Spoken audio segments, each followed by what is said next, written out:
Bueno, pues buenas tardes a todos. Bienvenidos a una nueva sesión del Club de Lecturas. Hoy para hacer la última sesión sobre contagio de David Quammen. Este libro, escrito por este periodista especializado en ciencia en el año 2012.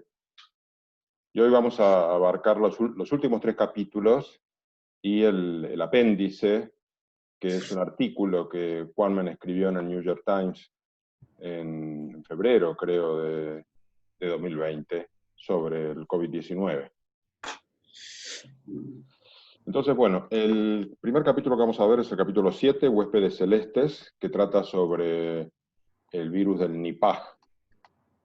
Y, espera un segundo que llegue, pero que dice, empieza con una pregunta, David Quammen, ¿no? ¿Desde dónde saltan los virus a los humanos? ¿No? Y él responde que desde los animales, donde encuentran refugio desde hace tiempo, es decir, desde sus huéspedes de reservorio, y a continuación da una lista de ejemplos, ¿no? Por ejemplo, los antivirus y el virus de Lassa, que saltan a los humanos desde los roedores, la virus de la fiebre amarilla desde los monos, la viruela símica, que aunque parezca que viene de los simios, viene de las ardillas, el herpes B, que proviene de los macacos, las gripes, que saltan al humano desde las aves silvestres, pasando por las aves de corral y de allí a los humanos, y también a veces hacen escala en los cerdos. El sarampión, que se considera que habría saltado desde las ovejas y las cabras domésticas. El VIH-1, uno de los virus del SIDA, desde los chimpancés. Y la mayoría de los virus más recientes que saltan desde los murciélagos. En esta lista se incluyen el Hendra, el Marburgo, el SARS-CoV, la rabia, el Duvenage, que es una variante de la rabia, el ébola, que muy probablemente se dice que salte de los murciélagos, pero no está totalmente confirmado, el menangle, el tiomani, el melaca y el terrible virus ARN en el que se centra este capítulo, que es el Nipah, que salta desde los murciélagos a los cerdos y desde los cerdos a los humanos, ¿no? Y el Nipah surgió en Malasia en 1998, en gente vinculada con la industria porcina y produciendo una decena de muertos con cuadros neurológicos de encefalitis y trastornos del sistema nervioso. En los cerdos resultó ser especialmente mortífera, produciendo cuadros neurológicos y también respiratorios. Con el tiempo logró establecerse que los cerdos actuaban como amplificadores del virus y con sus estornudos facilitaban el contagio aéreo en humanos. El traslado de cerdos entre países provocó la difusión del virus del Nipah a Singapur, donde también provocó víctimas y muertos. Disculpadme que voy a tomar un poco de agua. El virus se identificó como un paramyxovirus, similar al del Hendra, y se bautizó con el nombre del pueblo malayo de una de sus primeras víctimas, Nipah. La consecuencia de esta epidemia fue la orden del gobierno malayo de exterminar todos los cerdos de las granjas porcinas afectadas. Muchas granjas fueron directamente abandonadas, y por ejemplo el pueblo Sungai Nipah, donde se originó todo, se convirtió en un pueblo fantasma. Al final del brote se habían infectado 283 humanos y habían muerto 109, con un índice de letalidad del 40%. Se exterminó a 1 millón de cerdos, muchos de ellos sueltos por el campo ante el abandono de las granjas por sus granjeros asustados, es decir, fue una orden del gobierno. A diferencia del Hendra, que acaba con la vida de todos los caballos que infecta, los cerdos afectados por el Nipah sobreviven en gran medida al mismo, ¿no? Los análisis enseñaron una prevalencia de anticuerpos de entre un 80 y un 100% en la población de cerdos de Malasia. Esto genera una duda inquietante. En un reservorio tan amplio y hospitalario, ¿cuántas variedades del Nipah irán mutando y pudiendo volver a saltar a los humanos con nuevas capacidades destructivas desde los cerdos? Comenzó a buscarse el origen del virus. Se encontró una prevalencia de anticuerpos del Nipah en 2 especies de murciélago, el zorro volador variable y el zorro volador grande. Analizando muestras de orina y saliva de estos murciélagos, se confirmó que son el reservorio del Nipah, que desde ellos saltan a los cerdos y de estos a los humanos. La cercanía de árboles frutales a las granjas porcinas sería el medio idóneo de contagio, cuando un cerdo come los restos caídos en el suelo de una fruta mordisqueada por un murciélago infectado. El virus Nipah puede haber estado cayendo en dulces paquetitos. ¿Qué cerdo podría resistirse?, dice David Quammen. En 2001, el virus resurgió con fuerza en Bangladesh, un país musulmán con pocos cerdos, pero con una enorme densidad demográfica. Son 150 millones de habitantes en una superficie equivalente al 29% de la superficie de España, según busqué en Google. Al tiempo que un país extremadamente pobre. En el primer brote enfermaron 13 personas, de las cuales murieron 9. En 2003 hubo un segundo brote con una elevada tasa de mortalidad, pero también pequeño en cantidad, e inmediatamente un tercer brote en 2004 en el que solo hubo 12 infectados, pero de los cuales murieron 10. ¿Cómo se producían estos contagios si no había casi cerdos? A través de los árboles frutales, se terminó demostrando. La gran proporción de niños entre las víctimas llevó finalmente a descubrir que el contagio se producía cuando estos trepaban a los árboles frutales y comían frutas mordisqueadas por un murciélago infectado. Mientras tanto, en 2005 hubo un quinto brote, siempre en distantes localidades unas de otras, con 12 casos y 11 muertes. Se descubrió que el origen era el consumo de savia cruda datilera, infectada por los murciélagos. Una especie de manjar muy popular que se extrae de la palmera, ¿no? Es el modo de recolección de esta savia, dejando una vasija al aire libre para que se llenase por el sangrado de un corte en el tronco de la palmera durante toda la noche, era ocasión perfecta para que los murciélagos bebiesen directamente de la misma o la contaminasen con sus deposiciones, ¿no? Lo que hacían, cuenta aquí David Quammen, es que luego, claro, hay gente muy pobre que intenta tener un recurso durante la época, durante la primavera, que tienen posibilidad de sacar esta savia de las palmeras, y entonces van juntando esa savia de las diferentes palmeras en unos botes grandes, y ahí se diluye todas las impurezas que puedan tener, pero efectivamente tenían impurezas, ¿no? y llevaban el virus. Entonces, tras 9 brotes sucedidos en Bangladesh hasta 2009, el Nipah se demostró como una enfermedad con una mortalidad del 70% y un amplio espectro de secuelas neurológicas en los sobrevivientes, es decir, que era un verdadero flagelo. David Quammen cuenta su participación en la expedición científica que se organizó para la captura de zorros voladores y sus charlas con el ecólogo Epstein, que dan lugar a reflexiones muy interesantes sobre la interconexión entre especies, que es el tema de la ecología, y la causa del salto de virus cuando el humano invade, altera y reduce los ecosistemas, provocando migraciones y expulsión de animales de sus hábitats naturales. Con sus saltos y mutaciones, y este es el tema de la evolución, los virus pueden encontrar un nuevo huésped que los conduzca a un punto muerto, o por el contrario, que les permita reproducirse y perdurar. El virus del SIDA es un ejemplo de este segundo camino, es decir, que ha logrado un camino exitoso que le ha permitido reproducirse y perdurar al infectar a los humanos. A continuación, David Quammen busca la respuesta científica a por qué los murciélagos actúan como un reservorio tan exitoso en la transmisión de virus y llega a una conclusión. Porque tienen una población inusitada, representan el 25% de las especies reconocidas de mamíferos terrestres, es decir, que 1 de cada 4 mamíferos son un tipo de murciélago, porque viven apiñados en enormes comunidades, es decir, son súper sociales, y por tanto cumplen de sobra con el estándar de tamaño crítico de cada comunidad, que es la clave para poder propiciar la difusión de enfermedades, y se desplazan volando largas distancias y en todos los sentidos, no solamente norte-sur, sino abajo-arriba, se meten en cuevas, van a los árboles, tienen una enorme amplitud. Sin duda, concluye, los murciélagos son el reservorio ideal para la reproducción y difusión de virus, lo que no nos puede hacer dejar de valorar el papel fundamental e insustituible que juegan en el equilibrio de los ecosistemas. En síntesis, que no se trata de exterminarlas, se trata de dejarlos tranquilos en su hábitat, ¿no? Disculpadme un segundo, ¿hay alguien, si podéis, por favor, cerrar los micrófonos mientras no habláis, porque se meten ruidos? Vale, gracias. David Quammen continúa contando el brote de Marburgo, otro virus que se produjo en una mina en Uganda en 2009, enseguida sonó la palabra mina, lo que condujo a identificar a murciélagos de la fruta que se alojaban allí como los causantes de la infección de los mineros.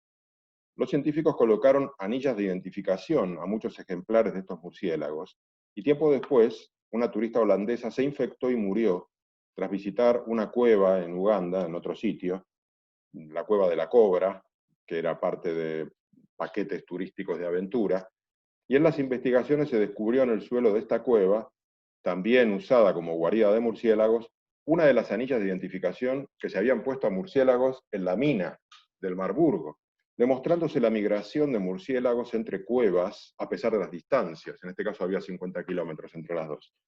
David Quammen entrevista a una turista norteamericana que también visitó aquella cueva y que también enfermó gravemente de Marburgo y que descubrió que había estado infectada por ella cuando se enteró por las noticias de la muerte de la otra infectada holandesa.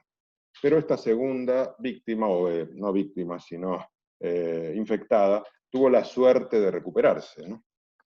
David Quammen indaga a continuación acerca de la dinámica ecológica de los virus. Dice, cómo se hallan interconectados con otros organismos a escala de los paisajes, cómo tienen una distribución geográfica y cómo la misma evoluciona.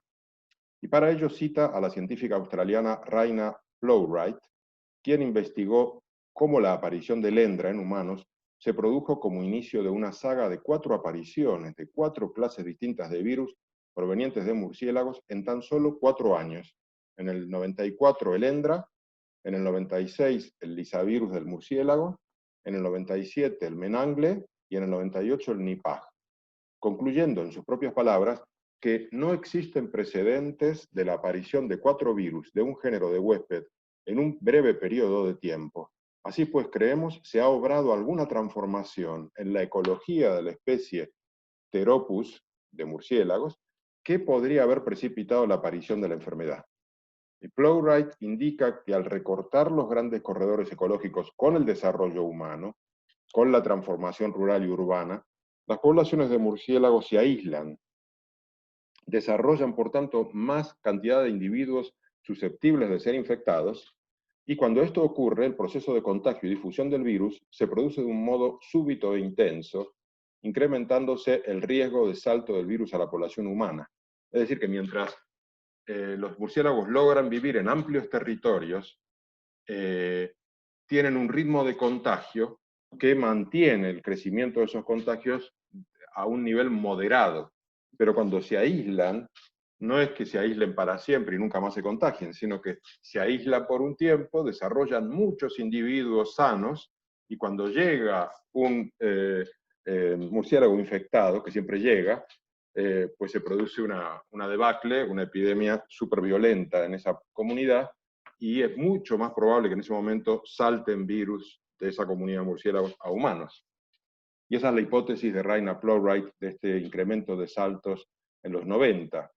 Entonces aquí llegamos a la pregunta 11, que es una pregunta que yo hice pensando en alguna compañera de este club. Pero bueno, en realidad no está dirigido a nadie, es una pregunta general. Yo digo, yo quiero preguntar, ¿tiene sentido el turismo de aventura, este turismo de viaje a lugares exóticos, de meternos en todos los sitios, de ir a ver a los animales más exóticos y extraños en su propio hábitat? Porque así murió la turista holandesa y así se enfermó la otra turista americana. ¿O deberíamos descartarlo de nuestras opciones para el tiempo libre? No sé quién quiere levantar la mano. Magda. A ver, ¡Qué casualmente, casualidad! qué casualidad. Aquí yo que tengo puesta, parece que tengo puesta la etiqueta de turista de aventura, pues la verdad es que no me identifico ni con lo de turista ni con lo de aventura. Yo creo que hay Perdón, perdón. cierta diferencia entre el turista y el viajero.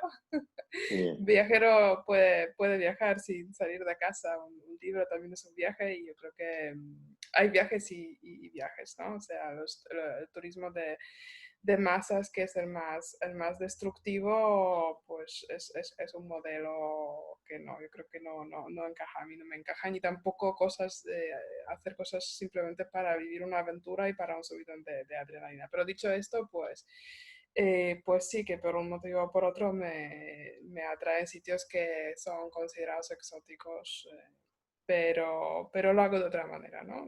Intentando dejar la mínima huella posible, sin viajes organizados, sin cadenas hoteleras, sin grupos, sin ningún tipo pues, de movimientos de masas. Dicho eso, sí acabo a veces en sitios tipo cuevas de estas características por inconsciencia, ¿no? Y por, por falta de, tal vez, por no haber leído antes el libro, seguramente. A lo mejor ahora iré menos, no lo sé, iré menos o de otra manera. Es decir, si a mí me encargan durante un viaje recoger muestras de una cueva como coste de visitarla, pues encantada de colaborar con la ciencia de esta manera. No sé, yo creo que una vez que alguien se ha enganchado a viajes, a conocer gente, no solo en personas y animales en su sitio, es una cosa de verdad que no existe una sustitución, porque no es cuestión de pasar el tiempo libre, es una pasión y ya está. Y esto no soy capaz de sustituirlo por una visita en el centro comercial y algún ocio digital. No. Bien. Gracias. Pero bueno. Pero bueno, pues hay otras formas y otros contextos de conocer y tenemos que tomarnos pues esta lección sacada de la pandemia y de las lecturas y del conocimiento que estamos adquiriendo ahora como para pensárselo muy a fondo y cambiar pautas de comportamiento. O sea, yo creo que viajar no dejaremos de viajar, pero hay que hacerlo de una forma muchísimo más responsable con el medio ambiente, ¿no? Infinitamente más responsable. Eso sí que es una clase que hemos de aprender todos. Pero sustituir el viaje por otra cosa, para mí no existe un sustituto, lo siento. Bueno, Magda, no sé qué decirte. ¿Quién más tiene una opinión? Blanca. No, Blanca no. Sí, Blanca no. Pilar.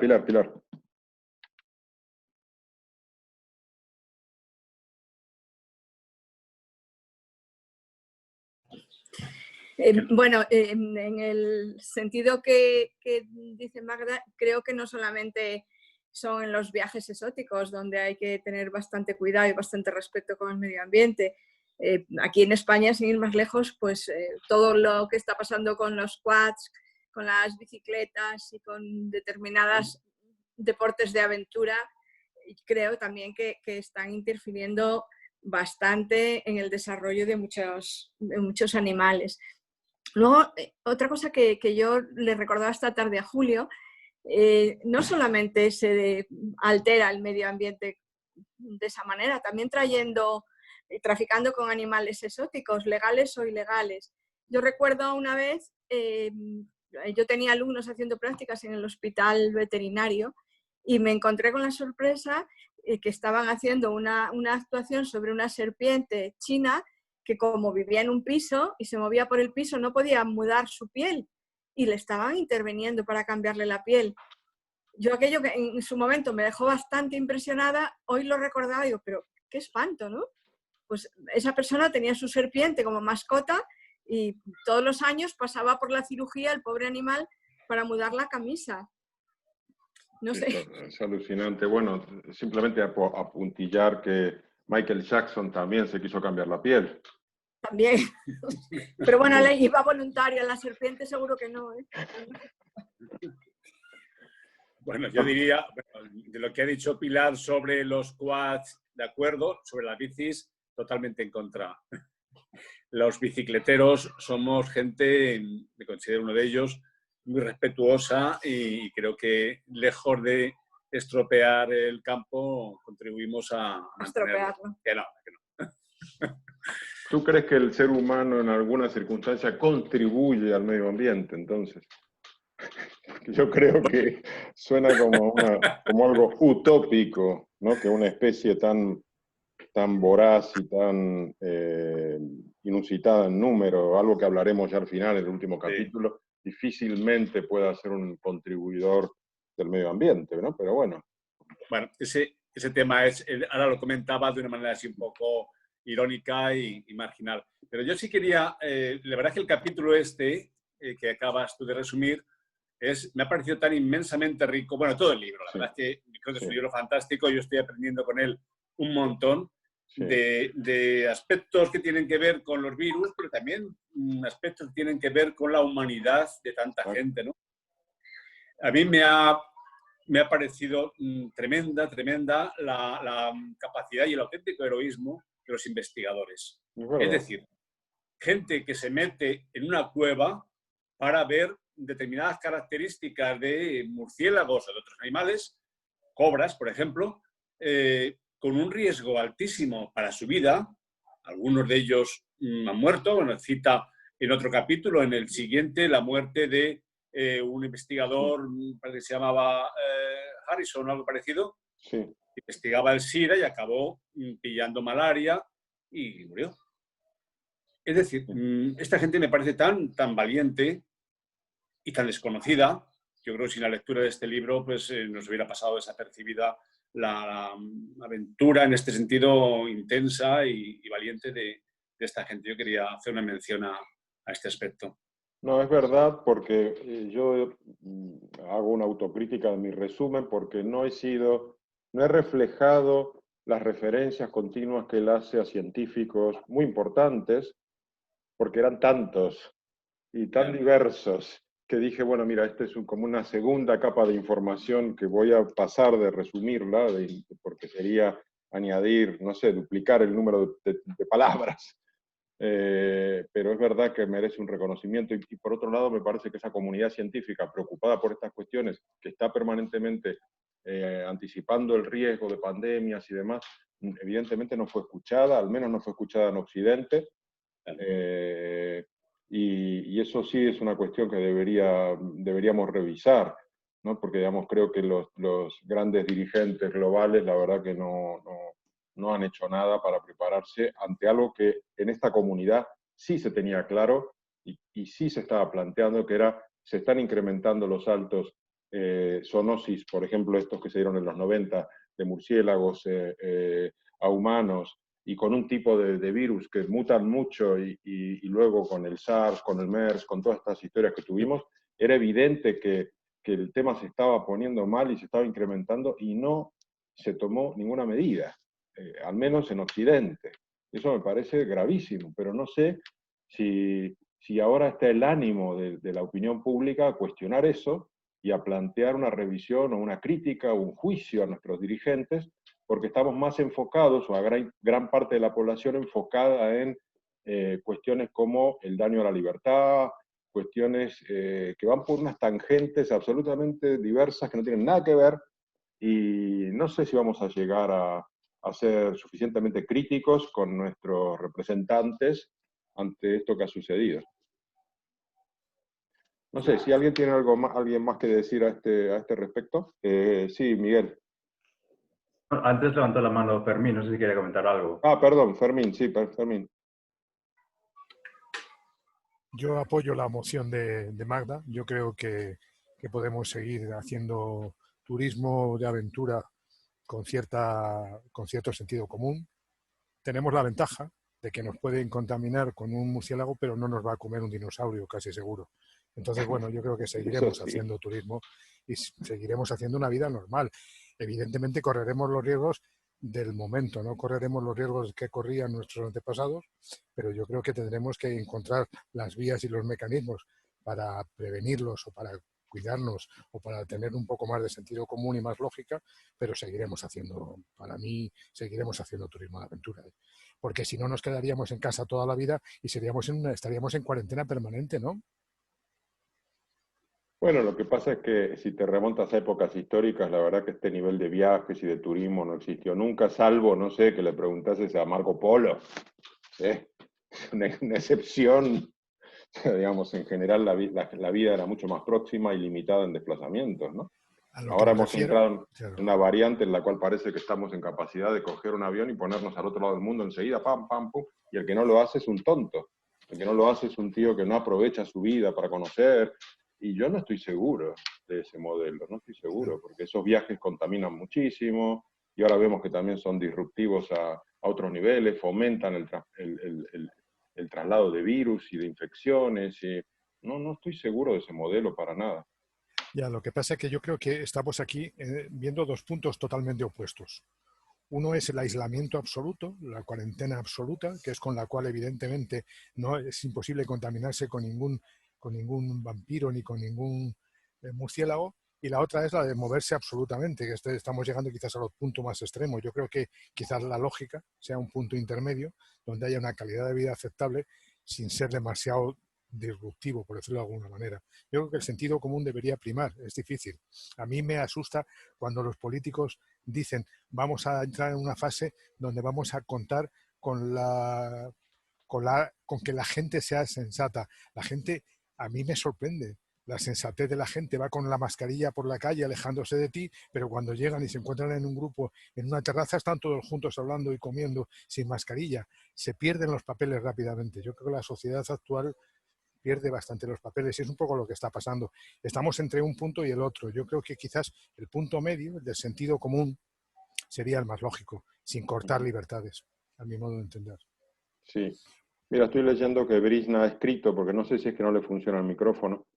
Yo creo que la clave de todo está en lo que se menciona, evitar alterar el medio en general, ya que cada uno de los químicos que las industrias, por ejemplo, depositan en el medio, de una u otra forma vuelven a nosotros.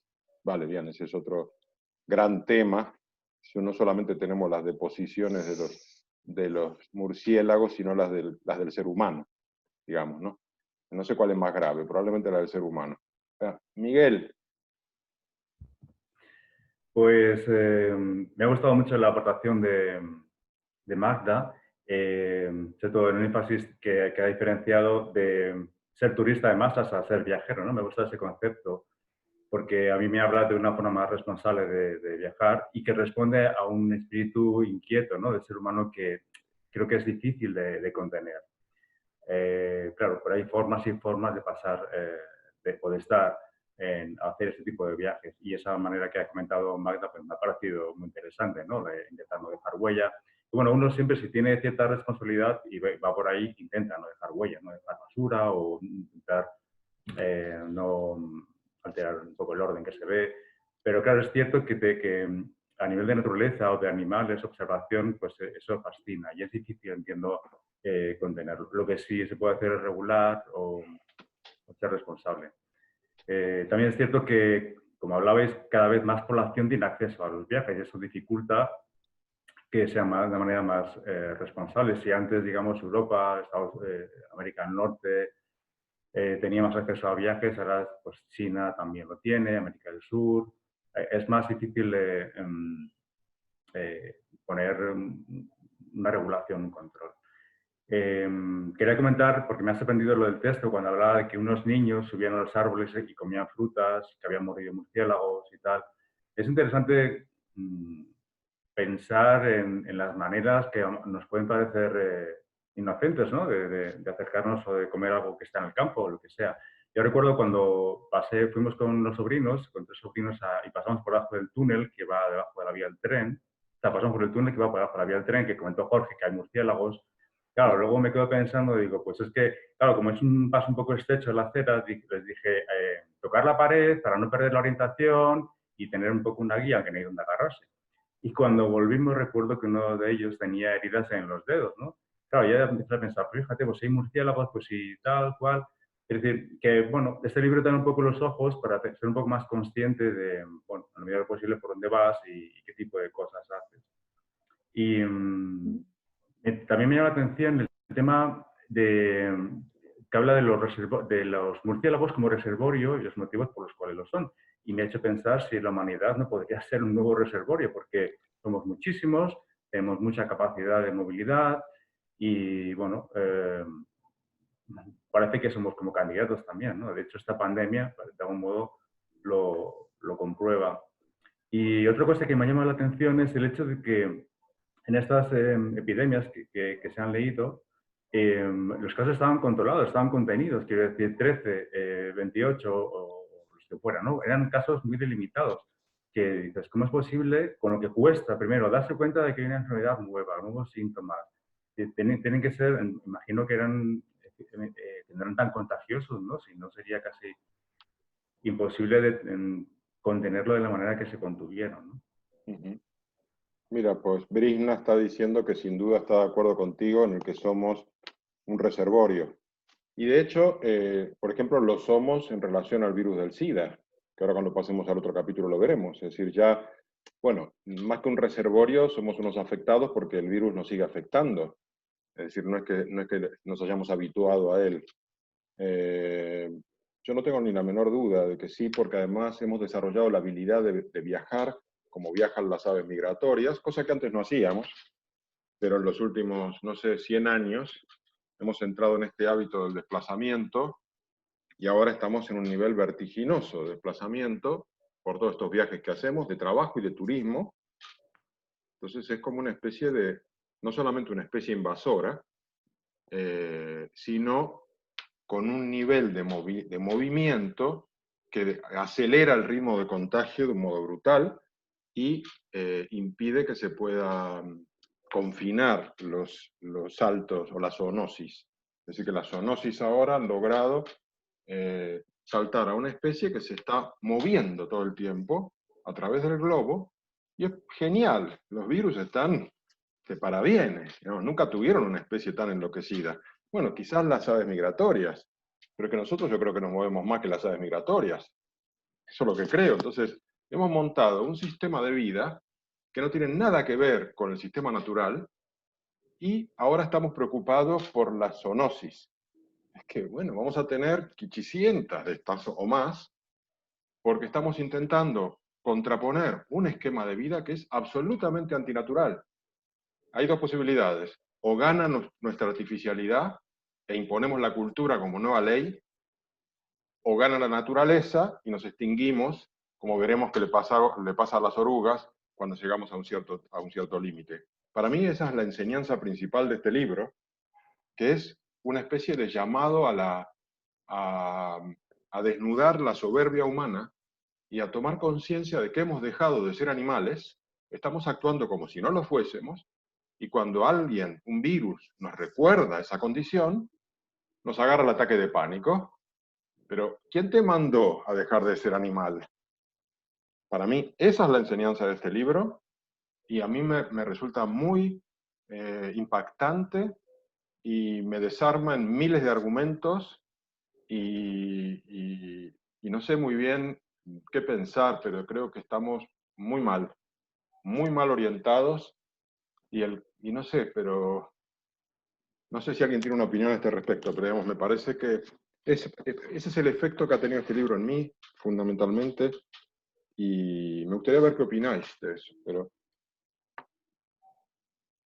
si es que tenéis alguna opinión, Julio. Ahora.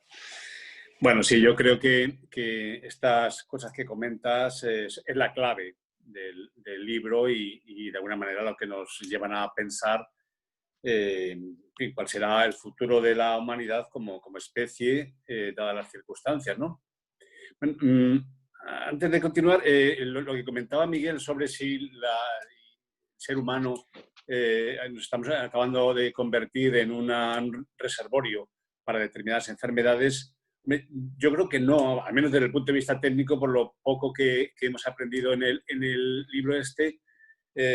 Los reservorios son especies de animales que mantienen determinadas enfermedades, en este caso virus, que es lo que estamos tratando, en un grado de cierto equilibrio. Exacto. Es decir, que los reservorios, los animales o las especies que actúan como reservorios, no fenecen, no tienen pandemias. Tal vez las tuvieron en tiempos remotos, tal vez las tuvieron. En el caso de los murciélagos, pues parece probable que en algunos momentos tuvieran pues, un hachazo severo, pero han llegado a un punto de equilibrio en el que los virus viven ahí con ellos, pero no los matan. ¿Vale? Es un tema más complejo de lo que yo lo explico, pero básicamente es eso.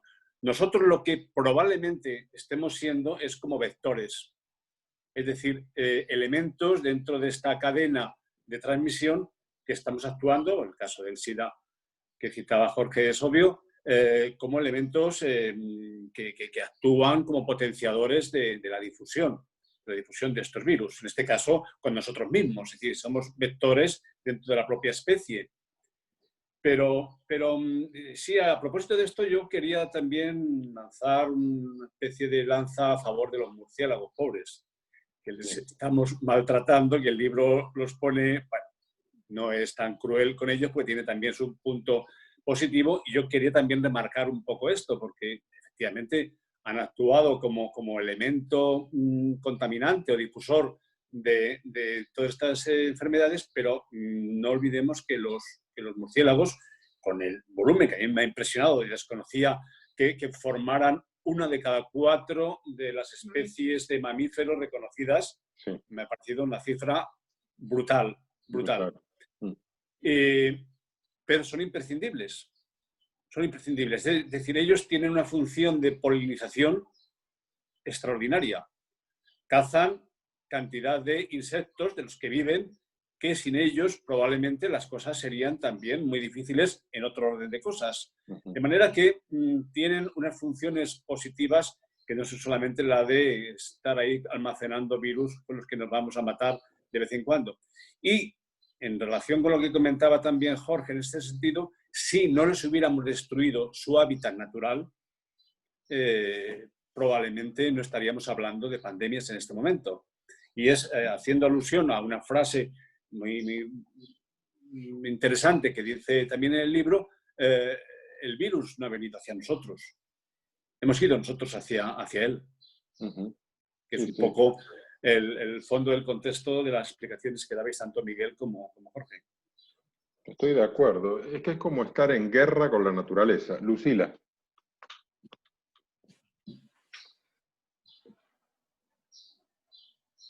Hola, buenas tardes. Buenas tardes. Cuando me he incorporado, estaba escuchando a Magda que hablaba de si iba a cambiar sus hábitos turísticos o de viajera, pues a raíz de la situación que hemos tenido y todo el tema de los murciélagos y tal. Entonces, yo también me lo planteo, digo, ¿va a condicionar mi vida viajera y mis ganas de estar en muchos sitios? Y bueno, yo no sabía todas estas cosas, lo mismo que los demás, en relación a los murciélagos.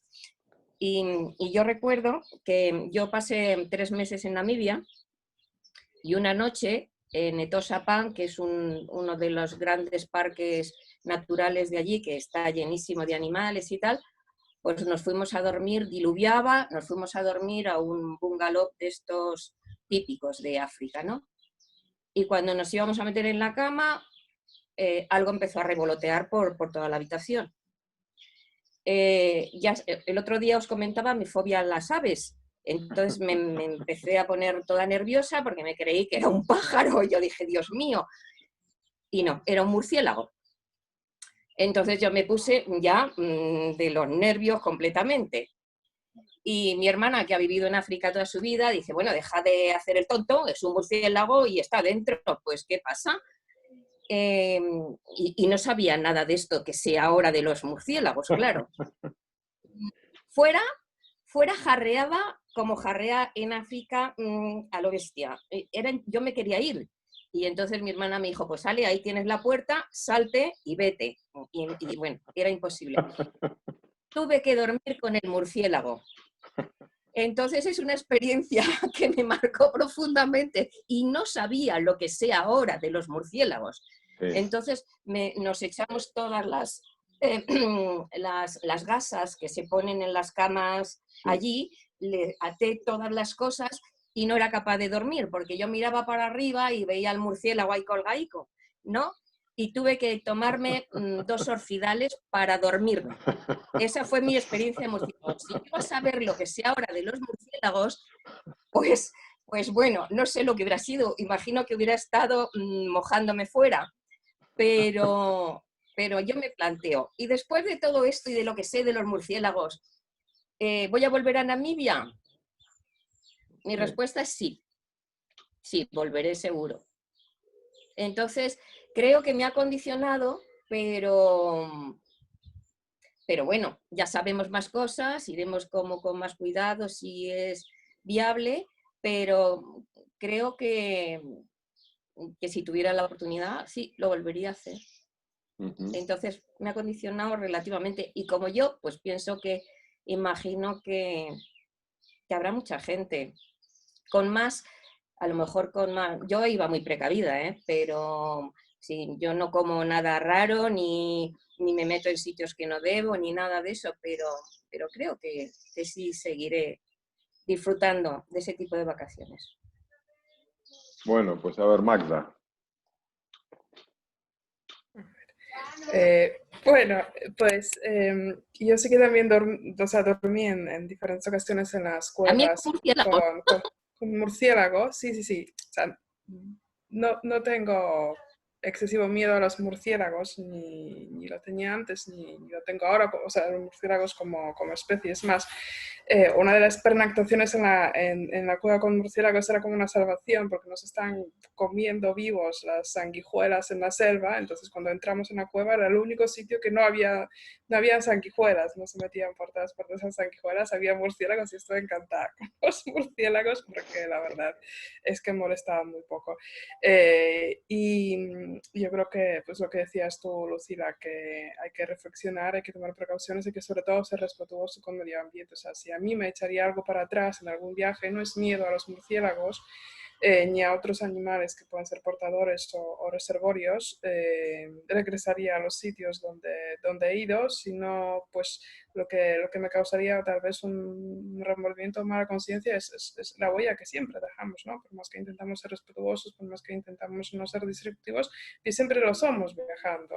Basta con recorrer las distancias en avión y, bueno, meterse, llevar consigo, o sea, tanto nuestras bacterias, nuestra microbiota, la que llevamos encima, un lugar lejano, como traerla de ahí a allá. Entonces, esto es un impacto que nunca dejará de existir en los viajes, pero yo creo que, o sea, es lo que dice Lucila, o sea, sí, una fascinación que es muy, muy, pero muy difícil de prescindir de ella. Yo creo que es igual difícil de prescindir de ella como de sentir miedo, aún con el conocimiento, porque yo insisto, o sea, yo estaría encantada de ir a volver a estas cuevas con unos murciélagos, y si me piden pues que recoja alguna muestrita, pues la recojo de ahí.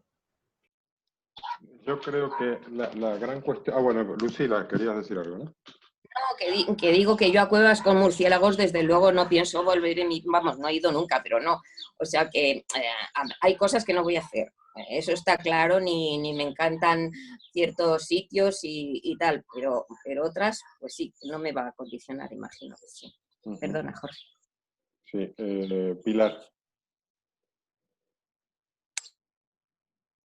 Bueno, de todos modos, yo creo que comparto la idea de Jorge, más que por miedo, por la responsabilidad que tenemos ante el medio ambiente. A mí no me planteo un cambio de vida drástico, bueno, aparte de otras historias personales, pero sí creo que en lo que pueda evitar historias con el medio ambiente, creo que sí lo voy a hacer, ¿eh? No sé, creo que lo enfocas más por ahí, no tanto como miedo personal, sino como responsabilidad del grupo, ¿no? Del grupo humano.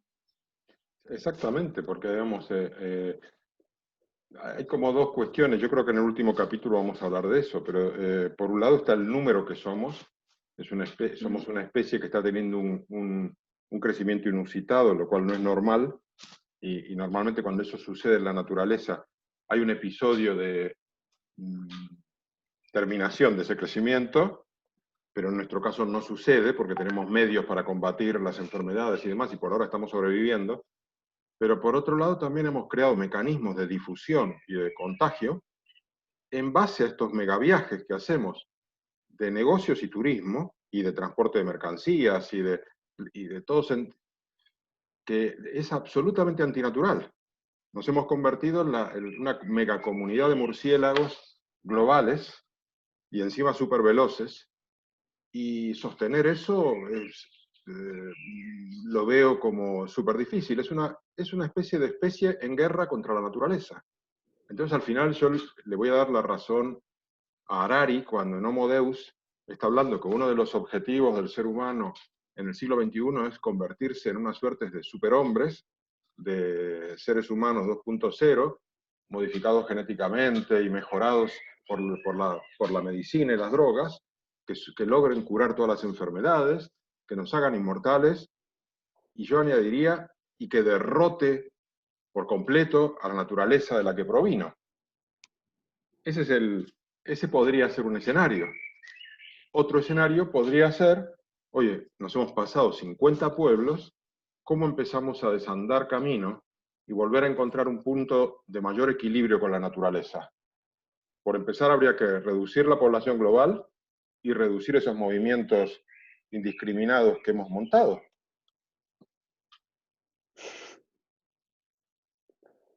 Pienso. Quería decir también que salió un artículo en El País hace un par de días, el 5 de junio, de unas últimas investigaciones que me pareció muy interesante, que dice hallados cientos de nuevos coronavirus en murciélagos de China. El análisis de miles de animales destapa una enorme diversidad de estos virus en la naturaleza, en la que habla de que un hipotético hermano del SARS-CoV-2, que podría ser un SARS-CoV-3, ya podría estar agazapado en la naturaleza a la espera de un próximo ataque a la humanidad, y hay un análisis genético de cientos de nuevos coronavirus hallados en murciélagos de China, alerta de que algunos de ellos tienen un alto potencial de transmisión entre especies y apunta al probable origen del propio SARS-CoV-2 en una especie regional de murciélagos de herradura. Es decir, que al final esta especie evidentemente es la que más se repite a la hora de ser transmisores de zoonosis al ser humano. Bueno, no sé si no tenéis ningún comentario más, pasamos al siguiente capítulo. Que el siguiente capítulo es sobre el SIDA, y se titula El chimpancé y el río, ¿no? En este capítulo, David Quammen relata la historia del SIDA, el cual apareció, digamos así, en las noticias, como el primer episodio durante los 80 en Estados Unidos, al principio como un patrón infeccioso que afectaba a la comunidad homosexual con neumonías y candidiasis causadas por hongos que en condiciones normales un sistema inmune sano habría curado rápidamente, ¿no? Todos los afectados morían y mostraban una reducción alarmante de linfocitos T, es decir, de sus defensas. Luego comenzaron a producirse casos de afectados con un tipo de cáncer, el sarcoma de Kaposi, bastante inusual. La coincidencia entre todos estos casos era la reducción enorme de linfocitos T. Se identificó un supuesto paciente cero, Gaetan Dugas, un asistente de vuelo al que se acusó de haber portado el virus desde África al mundo, lo que resultó ser una acusación infundada, como indica David Quammen, porque Dugas se contagió el virus VIH-1 localmente, porque este ya había llegado a Estados Unidos cuando Gaetan era un adolescente virginal, dice Quammen, luego lo explica.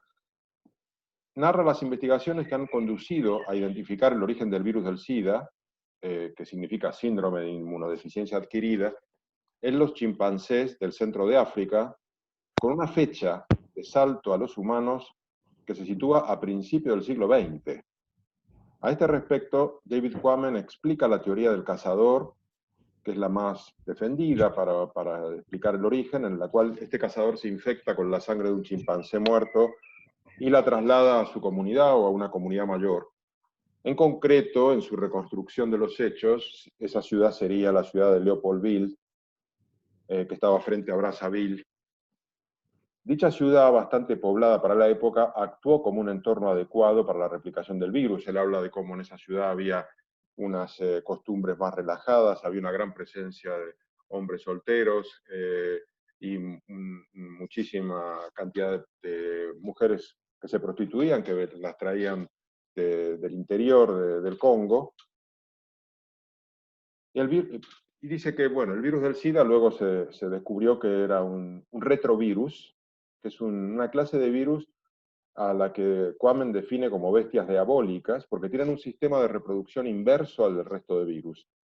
Estos retrovirus no utilizan el ARN como una plantilla de reproducción, sino que transforman su ARN en ADN dentro de la célula huésped. De este modo logran que el nuevo genoma al que se ha integrado el ADN modificado se reproduzca con cada reproducción de la célula en la que se aloja. La historia de su descubrimiento describe una puja despiadada entre científicos que se peleaban por la autoría del descubrimiento, y uno de ellos, Luc Montagnier, fue finalmente galardonado con el Nobel por este motivo. En 1986, el nuevo virus recibió su nombre definitivo, VIH. La investigación sobre el origen del virus partió con un brote de macacos infectados de una grave enfermedad inmunológica en un centro de investigación de la Universidad de Harvard, que resultó ser un retrovirus, estrechamente vinculado, muy parecido al virus del SIDA. Esta pista llevó a la investigación de otras variedades de monos en África, dando lugar a una variedad del virus común en ellos, pero que no les causaba enfermedad, al que se bautizó como VIS, por simios, ¿no? El VIS formaba parte del linaje del VIH, eso estaba claro. La investigación llevó a la identificación de una variedad del virus VIS que era portado por prostitutas senegalesas. Y a este virus se lo llamó VIH-2, que es muy grave, pero es menos letal que el VIH-1 descubierto por Montagnier. La investigación sobre el origen del VIH-2 condujo a los monos mangabeys grises, en los que se descubrió que era endémico y que no les causaba enfermedad, siendo por tanto un reservorio de larga data. Se descubrió que los macacos afectados y muertos en Harvard se habían contagiado de ese mismo virus, de nuevas, digamos, y de allí la letalidad en la que derivó la infección. La lista de virus de inmunodeficiencia simia se fue haciendo más larga y compleja, hasta que las investigaciones situaron el origen más lejano en los chimpancés. Desde ese origen se desprendían dos ramas principales, con 8 variedades de VIH-1 y 4 variedades de VIH-2. O al revés, creo que lo he puesto al revés. Creo que hay 8 variedades de VIH-2 y 4 de VIH-1. Los científicos consideran que cada variedad derivó de un salto independiente de un animal a un humano, es decir, que hubo 12 zoonosis independientes en diferentes momentos y lugares y desde diferentes clases de monos. Investigaciones posteriores condujeron a los orígenes más remotos del SIDA en humanos. Haciendo pruebas retrospectivas sobre muestras almacenadas de personas muertas por causas desconocidas en Congo, se encontró el caso de un hombre bantú, muerto en 1959 por VIH-1. Investigaciones posteriores situaron el origen de la infección humana con esa cepa del virus en 1931. A posteriori se hallaron más muestras de esos mismos años, 59-60, infectadas por tipos distintos de VIH. Investigaciones sobre la evolución divergente de esos virus, que es la materia de la filogenética molecular, que entre paréntesis me parece apasionante, porque es empezar a irse hacia atrás, a buscar dónde está el origen común de los virus que pertenecen a una misma familia. Bueno, se hallaron más muestras de ese año, los años 59-60. Investigaciones sobre la evolución divergente de esos virus situaron el origen común de los mismos a principios del siglo XX, cuando se habría producido la primera zoonosis de VIH. Lo cual parece realmente fascinante que se pueda llegar a ese tipo de descubrimientos. Quammen explica otra de las teorías de origen de la transmisión en humanos del HIV, del VIH, a través de las campañas de vacunación masiva que se llevaron a cabo en África en diversos momentos, con condiciones de higiene y desinfección muy defectuosas. Hubo campañas contra el polio y otras. También a través del tratamiento de enfermedades venéreas mediante inyecciones que se daban en Leopoldville y Brazzaville, en el Congo de la primera mitad del siglo XX, es decir, utilizando agujas no descartables y esterilizándolas mal, como una posible fuente de transmisión del VIH. A continuación cuenta cómo la investigación avanzó en la identificación del factor principal de contagio del VIH en humanos, y que son los chimpancés, ¿no? Un animal importante en muchas tradiciones y rituales del centro de África, consumido también como plato apreciado. Y su caza furtiva y el consumo de su carne son factores clave en la transmisión a humanos. Como confirmación del foco de transmisión que representaba el Congo a mediados del siglo XX, Quammen cuenta el salto que dio el virus a Haití en los años 60, cuando entre 1.000 y 4.500 médicos y personal sanitario que estaban en Congo ayudando, regresaron a su país de origen cuando se declaró la independencia del país y comenzó la zairenización promovida por Mobutu Sese Seko. Algunos de esos repatriados llevaron el VIH-1 a Haití, en concreto el subtipo B del tipo M. La prueba de dicha infección se confirmó cuando se realizó un estudio a 533 madres jóvenes haitianas que en 1982 aceptaron participar en un estudio voluntario sobre el sarampión. Resultó que un 7,8% estaban infectadas con VIH. David Quammen cuenta cómo el virus llegó a Estados Unidos desde Haití con la importación de plasma sanguíneo por parte de la empresa Hemo Caribbean, que en los 70 introducía en Estados Unidos entre 5.000 y 6.000 litros anuales. Durante una década, el retrovirus se filtró pacientemente en la sociedad americana, aflorando como enfermedad mortal en los 80. Y yo quiero preguntar en este capítulo es, ¿hemos aprendido algo de la pandemia del SIDA? Porque lo que me queda claro y tomo conciencia es que el SIDA es una pandemia que ha matado a 30 millones de personas y por tanto es de una gravedad inusitada, se sigue padeciendo. Y yo pregunto, ¿hemos aprendido algo de esa pandemia o ya la damos por superada gracias a los retrovirales, al tratamiento mediante retrovirales? Es como que aquí no ha pasado nada, ya hemos tenido una pandemia que encima no hemos salido de ella. No sé, me resulta muy curioso, no sé si alguien tiene alguna opinión respecto a este punto.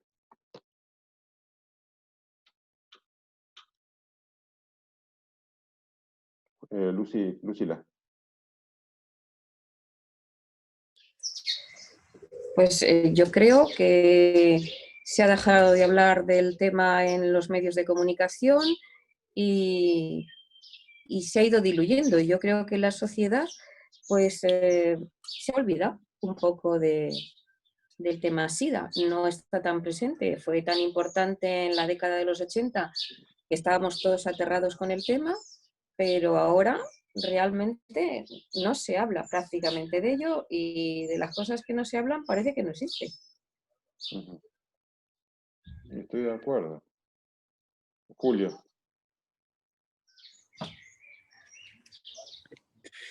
Bueno, efectivamente, ¿no?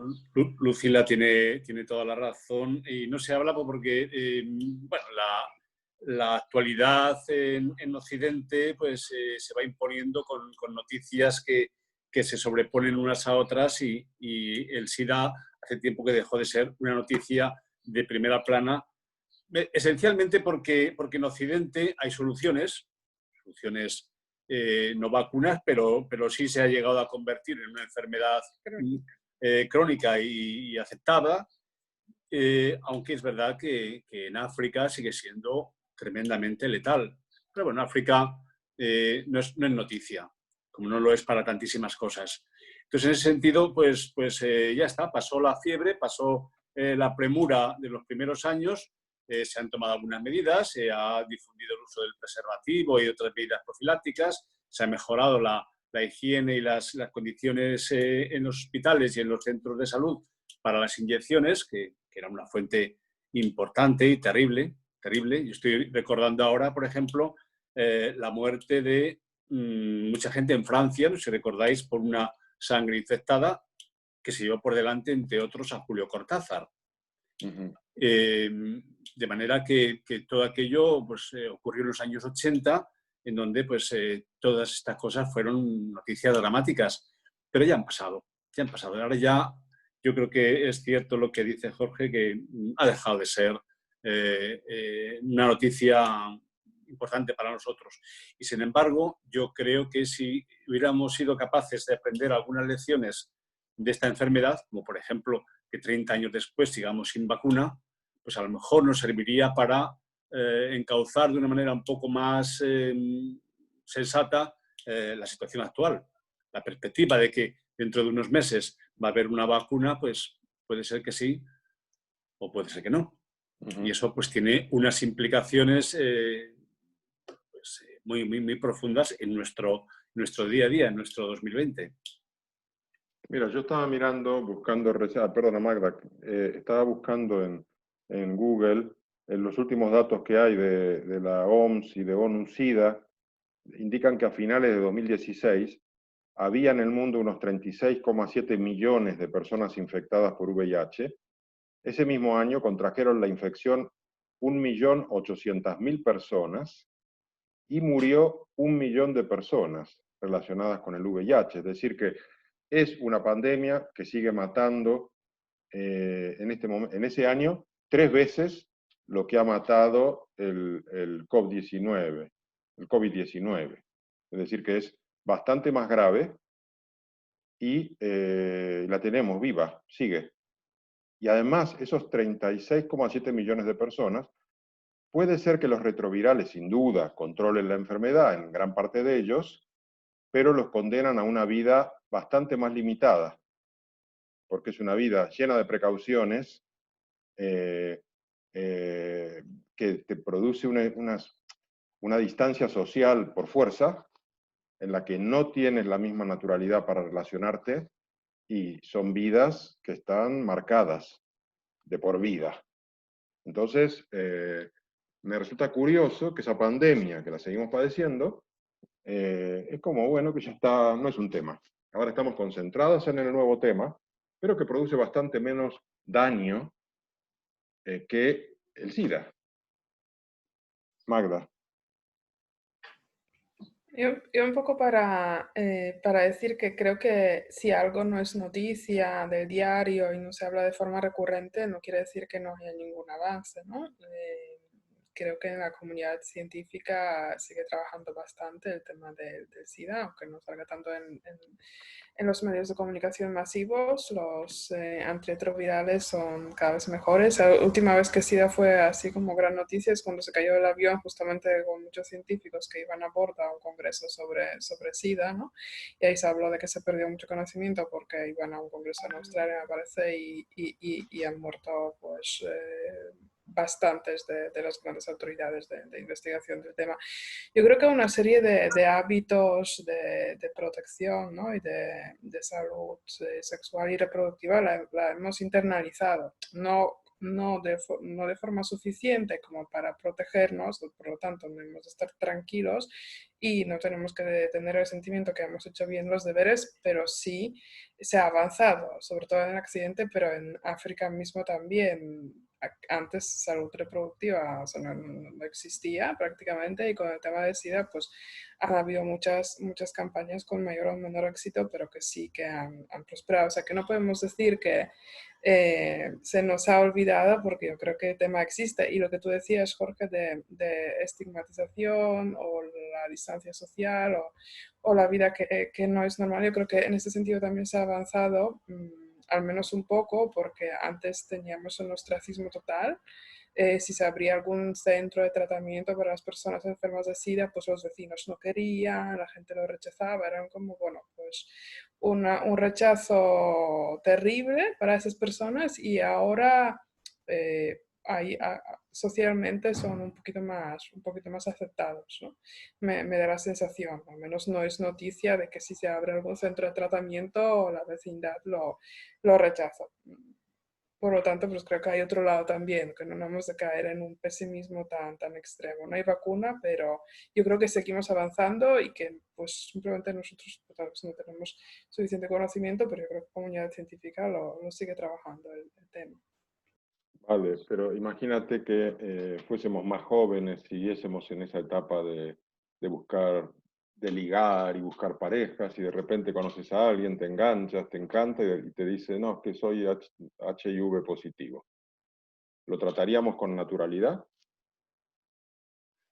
¿Seguiríamos con esa relación? ¿O intentaríamos alejarnos a toda pastilla?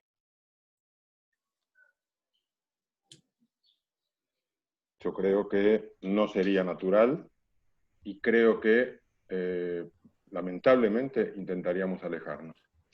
Yo creo que es una pregunta que te haces en frío, ¿no? O sea, que en abstracto sí que podemos, de forma racional sí que podemos pensar esto, ¿no? Porque sería lo prudente desde el punto de vista de nuestra protección de salud. Pero bueno, en una situación que hay emoción, hay amor y hay todo, pues no sabes, la verdad, cómo vas a reaccionar, yo creo, a priori. O sea, que no tiene por qué haber este rechazo, nos parece una reacción más natural, no tiene por qué darse. Vale. Bueno, voy a leer un comentario que ha hecho Brisna al respecto, que dice que yo creo que la forma de contagio del SIDA es muy específica y hasta cierto punto fácil de evitar para un sector de la población, y como ese sector es el importante, entre comillas, África, por ejemplo, ha pasado a segundo plano, pero solo porque nos sentimos seguros y tenemos los medios para cuidarnos. Bueno, pues gracias, Brisna. No sé si hay algún comentario más en este punto del SIDA o pasamos. Ah, sí, Lucila.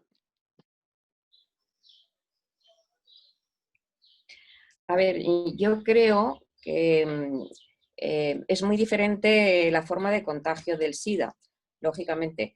Y inicialmente, cuando empieza y se sabe poco, el contagio, además la población que tenía SIDA mayoritariamente, pues eran pues, los drogadictos o los homosexuales. Fueron inicialmente los que parecía que al resto del mundo pues no les iba a pasar nada si no tenías una drogadicción o no eras homosexual.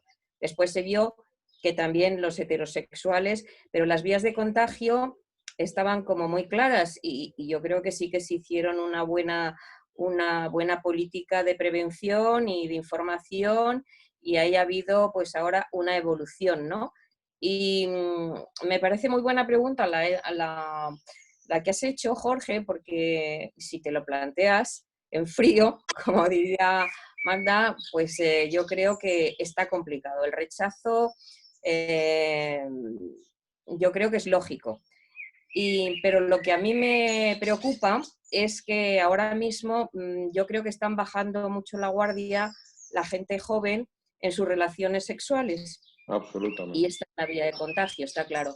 Y yo ahí creo que ahora mismo hay que volver a atacar con la información sobre el tema del SIDA y la prevención del SIDA en las vías de contagio, porque aunque está más controlado y ya no tiene esos niveles de mortalidad, pues es un problemón tremendo. Y a mí sí que me da mucho miedo el tema de la gente joven porque es muy inconsciente en muchos aspectos, pues con los embarazos, por ejemplo, y bueno, pues el SIDA es otro aspecto muy complicado y que está ahí. Y yo creo que habría que volver otra vez a hacer una vuelta informativa a fondo a la gente joven. Estoy súper de acuerdo con eso. Julio. Sí, yo solamente quería hacer una cosa así de pasada, porque entre las sorpresas que me he encontrado gratamente en este libro, pues está la propia historia, el origen del SIDA. Es decir, que es toda una novela, Sí. la que hay en torno al proceso de indagación, que me parece maravilloso. Es decir, que la ciencia en este momento esté en condiciones de decir esto apareció en el año 1908. Joder. Es realmente alucinante, ¿no? Alucinante. Y luego, pues, desentrañar, aunque el autor lo hace de una forma, en algunos aspectos, un poco novelada, ¿no? Pues la historia de ese supuesto viajero que narra, pero que es bonita, es una historia bonita y que, bueno, pues a lo mejor no se parece mucho a la realidad, o sí, ¿no? Es una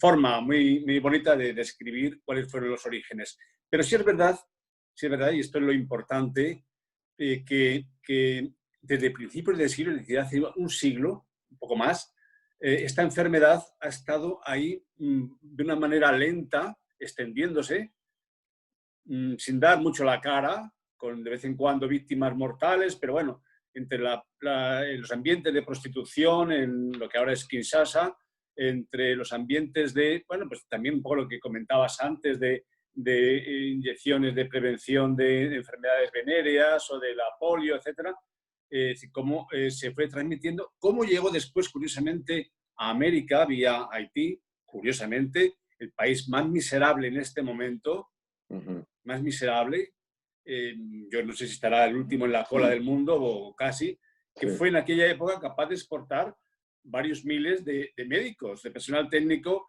al Congo. Es una cosa también admirable, ¿no? Y que luego a la vuelta pues fueron de alguna manera pues a través de gente que lo llevaba ya a un puesto pues por sus relaciones homosexuales o de prostitución, etcétera, como fuera, y cómo después acabó pasando a Estados Unidos y de Estados Unidos. Es decir, todo esto muy subrepticiamente, no fueron en los años 80 como yo creía hasta hace 4 días, sino que esto tiene una historia apasionante también. Y lo que comentábamos al principio de la sesión, ¿no? De la valentía de la gente que se fue al Congo en unas condiciones durísimas, en plena guerra civil, ¿entiendes? Después de la caída del dictador Mobutu, en unas condiciones muy difíciles, arriesgando su vida, teniendo que negociar con los señores de la guerra en el Congo en aquellos años para poder conseguir bueno, pues, algunas muestras de chimpancés o de tal. En fin, a mí me parece que es una aventura tan apasionante, que yo creo que, en fin, merece, bueno, yo creo que el autor, Juanmen, se lo ha dado y con todo el merecimiento. Estoy totalmente de acuerdo y me encantó esa parte, que es como una especie de cuento dentro del libro. Es un momento de liberación que tuvo, porque la verdad que está tan constreñido a los datos científicos que de repente encontró un momento de, oye, tiempo libre, ¡hala! Y bueno, le salió muy bien. Me encantó esa parte. No, también es curioso ver cómo este virus, que evoluciona muy lento, que tiene casi 10 años de silencio hasta que se manifiesta, mientras se está reproduciendo dentro tuyo,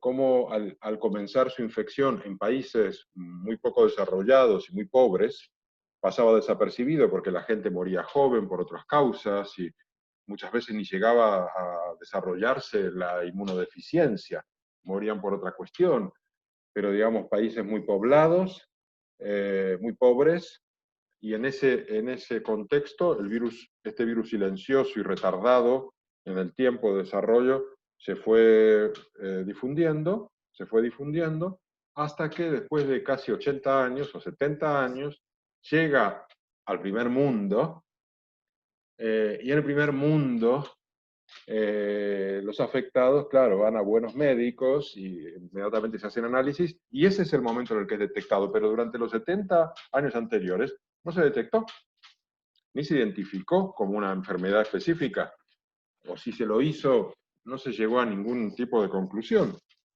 Entonces, eso también es curioso porque sigue habiendo países con grandes deficiencias sanitarias, muy pobres, muy poblados, porque vivimos en un mundo hiperdesigual, y entonces eso también debería ser un llamado a nuestras sociedades de primer mundo a tomar conciencia de que, oye, mantener esas sociedades en una situación tan vulnerable, de pobreza, de atraso sanitario, es un riesgo total para nosotros mismos. Entonces ya incluso por egoísmo personal, deberíamos intentar que esas sociedades mejoren su nivel de vida y su nivel sanitario, ¿no? Porque digamos, va en contra de nuestro interés. El SIDA muestra cómo puede cebarse con una sociedad pobre que no tiene recursos sanitarios, difundirse en el ser humano desde la zoonosis de principio de siglo, y una vez que ya está bien cargadita la comunidad, desembarca en el primer mundo y te machaca.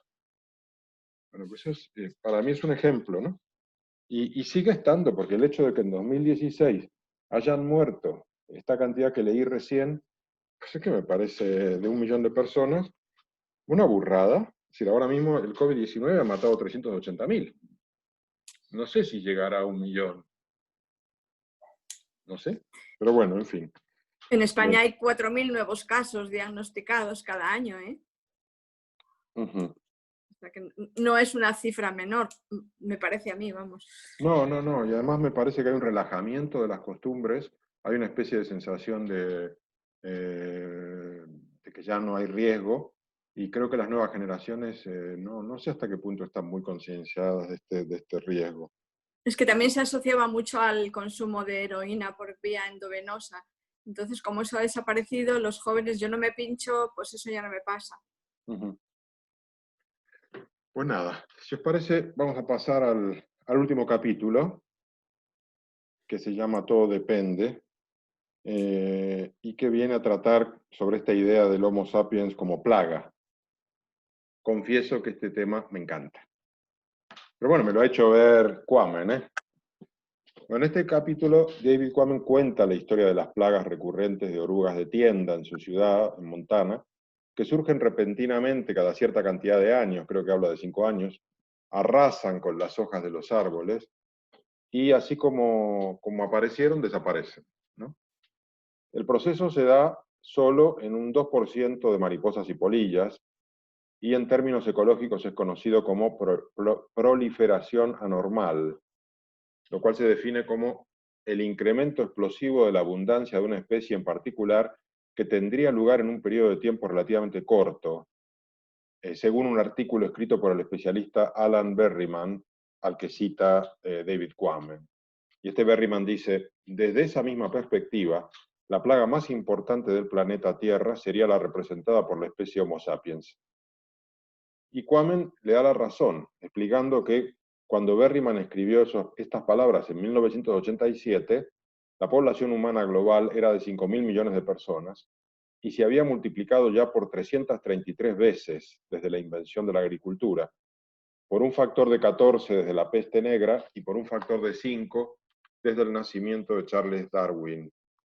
Hoy ya somos 7.600 millones de personas y para 2050 se prevé que seamos 8.500. Y dice Quammen, en términos ecológicos, somos casi una paradoja, gran tamaño y vida prolongada, pero abundantes hasta lo grotesco. Somos una plaga.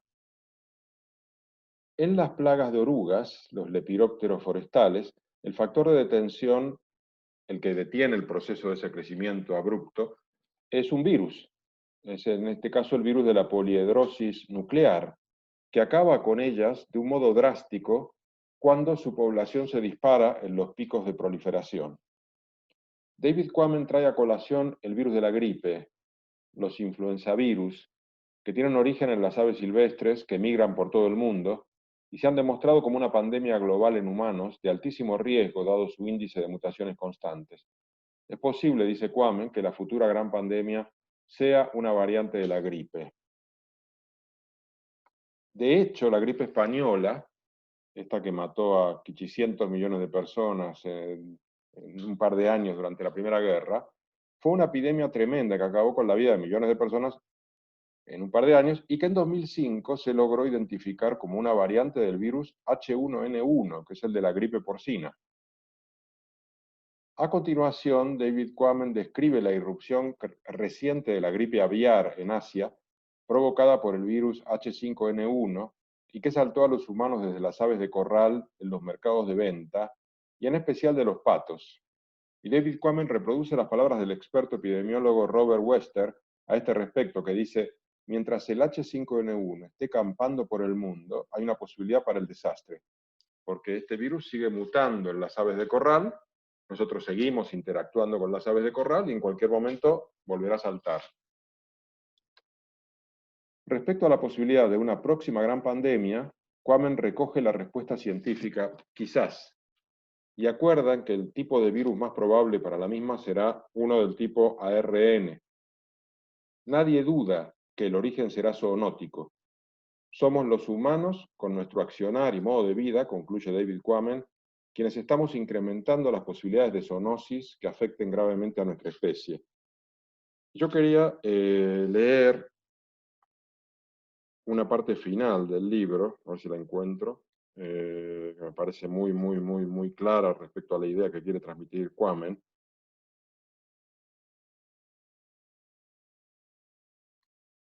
Perdonar.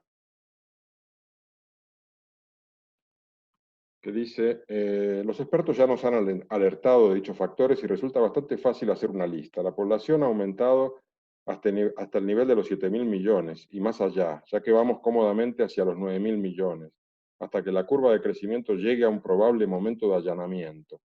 Un gran número de nuestras ciudades tienen una gran densidad poblacional. Hemos penetrado y seguimos haciéndolo en los últimos grandes bosques y en otros ecosistemas naturales del planeta, alterando su estructura física, así como a las comunidades ecológicas que los habitan. Hemos horadado el Congo, hemos horadado la Amazonia, Hemos horadado Borneo. Hemos horadado Madagascar. Hemos horadado Nueva Guinea y el nordeste de Australia. Hacemos temblar los árboles, metafórica y literalmente, y todo se desmorona. Matamos, despedazamos y nos comemos a una gran cantidad de animales salvajes. Nos establecemos en esos lugares. Levantamos aldeas, campos de trabajo, ciudades, industrias extractivas, más ciudades. Llevamos a nuestros animales domésticos y sustituimos a la fauna salvaje por el ganado, cuyo número multiplicamos con tanta ligereza como el nuestro propio, a una impresionante escala industrial, lo que implica a miles de cabezas de vacas, cerdos, pollos, patos, ovejas y cabras, por no mencionar a las ratas del bambú y a las civetas de las palmeras comunes, todos confinados en masa en gallineros y corrales, bajo condiciones que favorecen que estos animales domésticos y semidomésticos se contagien con patógenos infecciosos de origen externo, por ejemplo, un murciélago anidado sobre una posilga, y se lo transmitan entre sí, dando lugar a ocasiones en abundancia para que el patógeno evolucione en nuevas formas, algunas de las cuales tendrán capacidad de infectar a un ser humano, tanto como a una vaca o a un pato. Tratamos a estos animales estabulados con dosis profilácticas de antibióticos y otros fármacos, no con la intención de curarlos, sino de hacer aumentar su peso y mantenerlos saludables lo justo para una venta y una matanza rentables, y al hacerlo, favorecemos la evolución de bacterias resistentes. Exportamos e importamos otros animales vivos, sobre todo primates, para uso en investigación médica, y también especies exóticas para tenerlas como mascotas. Asimismo, comerciamos con pieles y hacemos contrabando de carne de animales tropicales y de plantas. Toda esta mercancía lleva polizones microbianos consigo. Viajamos, nos movemos de una ciudad a otra y de un continente a otro incluso más rápido de lo que transportamos el ganado.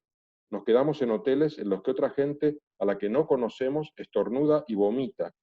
Comemos en restaurantes en los que el cocinero puede haber estado despiezando un puercoespín antes de prepararnos los filetes que hemos pedido.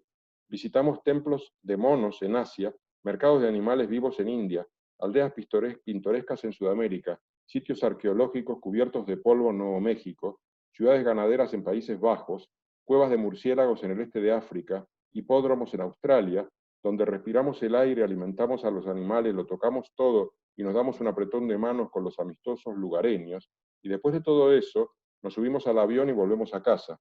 Nos pican mosquitos y garrapatas, alteramos el clima con las emisiones de carbono, lo cual a su vez puede alterar los rasgos latitudinales en que habitan estos chupasangres. Proporcionamos unas oportunidades increíbles a aquellos microbios emprendedores gracias a la abundancia y ubicuidad de los cuerpos humanos. Toda esta lista va acompañada con una rúbrica, la de la biología evolutiva de las infecciones zoonóticas. Las circunstancias ecológicas ofrecen oportunidades para el contagio entre especies. La evolución aprovecha la ocasión, explora las posibilidades y ayuda a convertir los contagios en pandemias. A mí me parece un golpe de knockout, al menos en mi cara. No sé si en la vuestra, pero es un golpe de knockout. Y yo quiero hacer una pregunta, que es, si somos efectivamente una plaga, ¿no deberíamos actuar de algún modo para dejar de serlo? ¿Qué deberíamos hacer?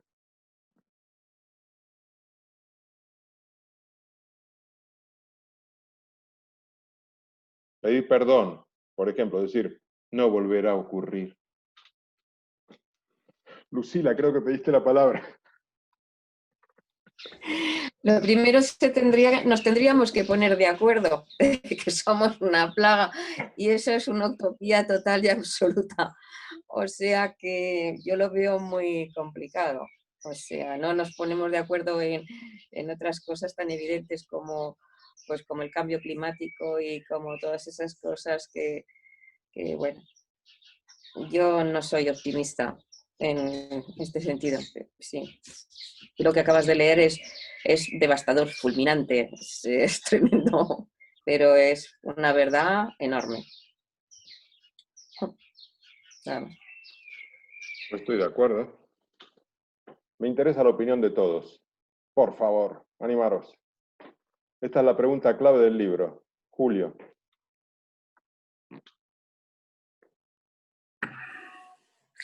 Bueno, no lo sé, la verdad es que sí, efectivamente, ahí estamos. Es decir, ¿cuál va a ser el futuro de esta sociedad nuestra, de este mundo nuestro, dominado por los humanos, en un plazo, pues por lo que vemos que puede ser breve, ¿no?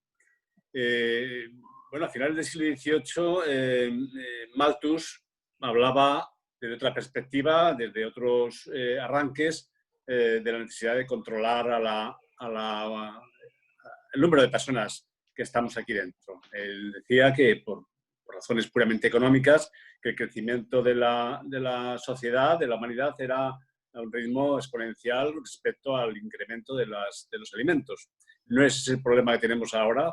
Ahora es si este mundo nos aguanta, no si la economía nos va a dar alimentos, que parece que en ese sentido pues, sería posible. Pero claro, nos encontramos con que somos muchos, pero además somos fuertes hasta el momento. La tecnología nos permite, en fin, incluso pensar en la posibilidad de vivir eternamente, que se acabe pues un poco el miedo a la muerte. Harari habla también un poco de estas cosas y que además seamos muy felices, con muchas drogas. Es decir, no entiendo nada. La biología la estamos rompiendo, la edad media de esperanza de vida pues, ha aumentado de una manera también importante. La salud en general ha mejorado mucho y bueno, pues quedan residuos, por llamarles de esta manera, en muchos países de África, de Latinoamérica, donde bueno, la gente no está tan bien como nosotros, no tiene tanto acceso a los alimentos, a la salud, al agua, etc. Pero bueno, quizás el maltusianismo venga por ahí, por ese lado. No lo sé. Yo creo que es un tema complejo y lo que no me cabe duda es de que esto no tiene ninguna posibilidad de mantenerse de forma indefinida. Es decir, un mundo, tú dices que llegará un momento en el que haya un límite por arriba, llegará a una meseta de superpoblación. Bueno, a lo mejor en el número de nacimientos sí, en longevidad es otra cosa. Y bueno, pues de la misma manera que en Occidente hemos conseguido unas condiciones de salud, de acceso al agua caliente, a la calefacción, pues en Asia, lógicamente, tienen el mismo derecho y aspiran a lo mismo. Y en África probablemente estén en la misma situación en unos años.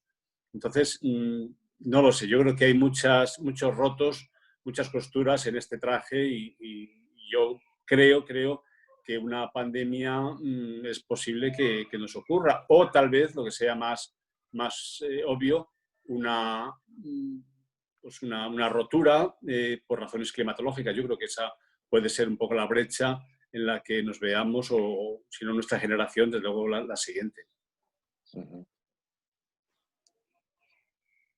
¿Qué opinan los demás? Pilar. Pues yo creo que con este libro he aprendido que nada es para siempre y que las pandemias tampoco son una historia nueva, ¿no? Que si no tenemos un poquito de cuidado, pues eso, lo único que nos queda es aprender a morir bien, nada más. Bueno, mira, ese es un punto interesante, quizás quitarle tanta trascendencia a la idea de la muerte y entenderla como parte de nuestra vida y algo necesario incluso.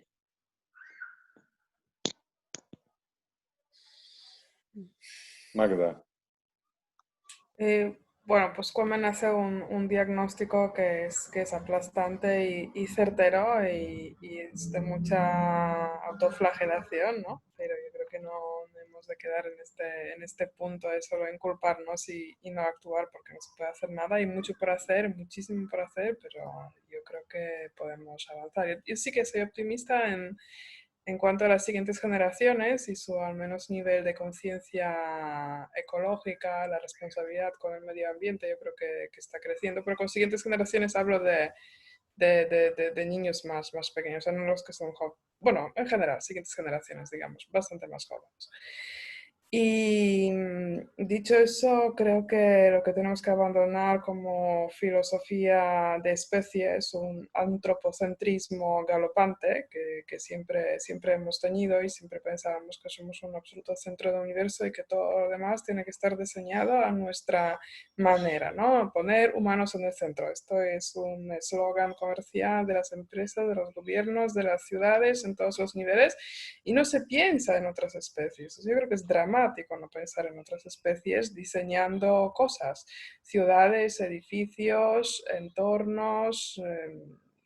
Cuando en el think tank que organizó Jorge hace unos días, escuché a una experta en iluminación, y creo que también era astrofísica, ¿no? Si no me Sí, equivoco, que hablaba desde el punto de vista de diseñar la iluminación en una ciudad para respetar a las mariposas nocturnas, pues dije, ole, por fin, o sea, por fin no estamos diseñando la iluminación en la ciudad para los humanos, sino tenemos en cuenta de que hay otras especies que también conviven con nosotros, aunque sean insectos o absolutamente toda la biodiversidad.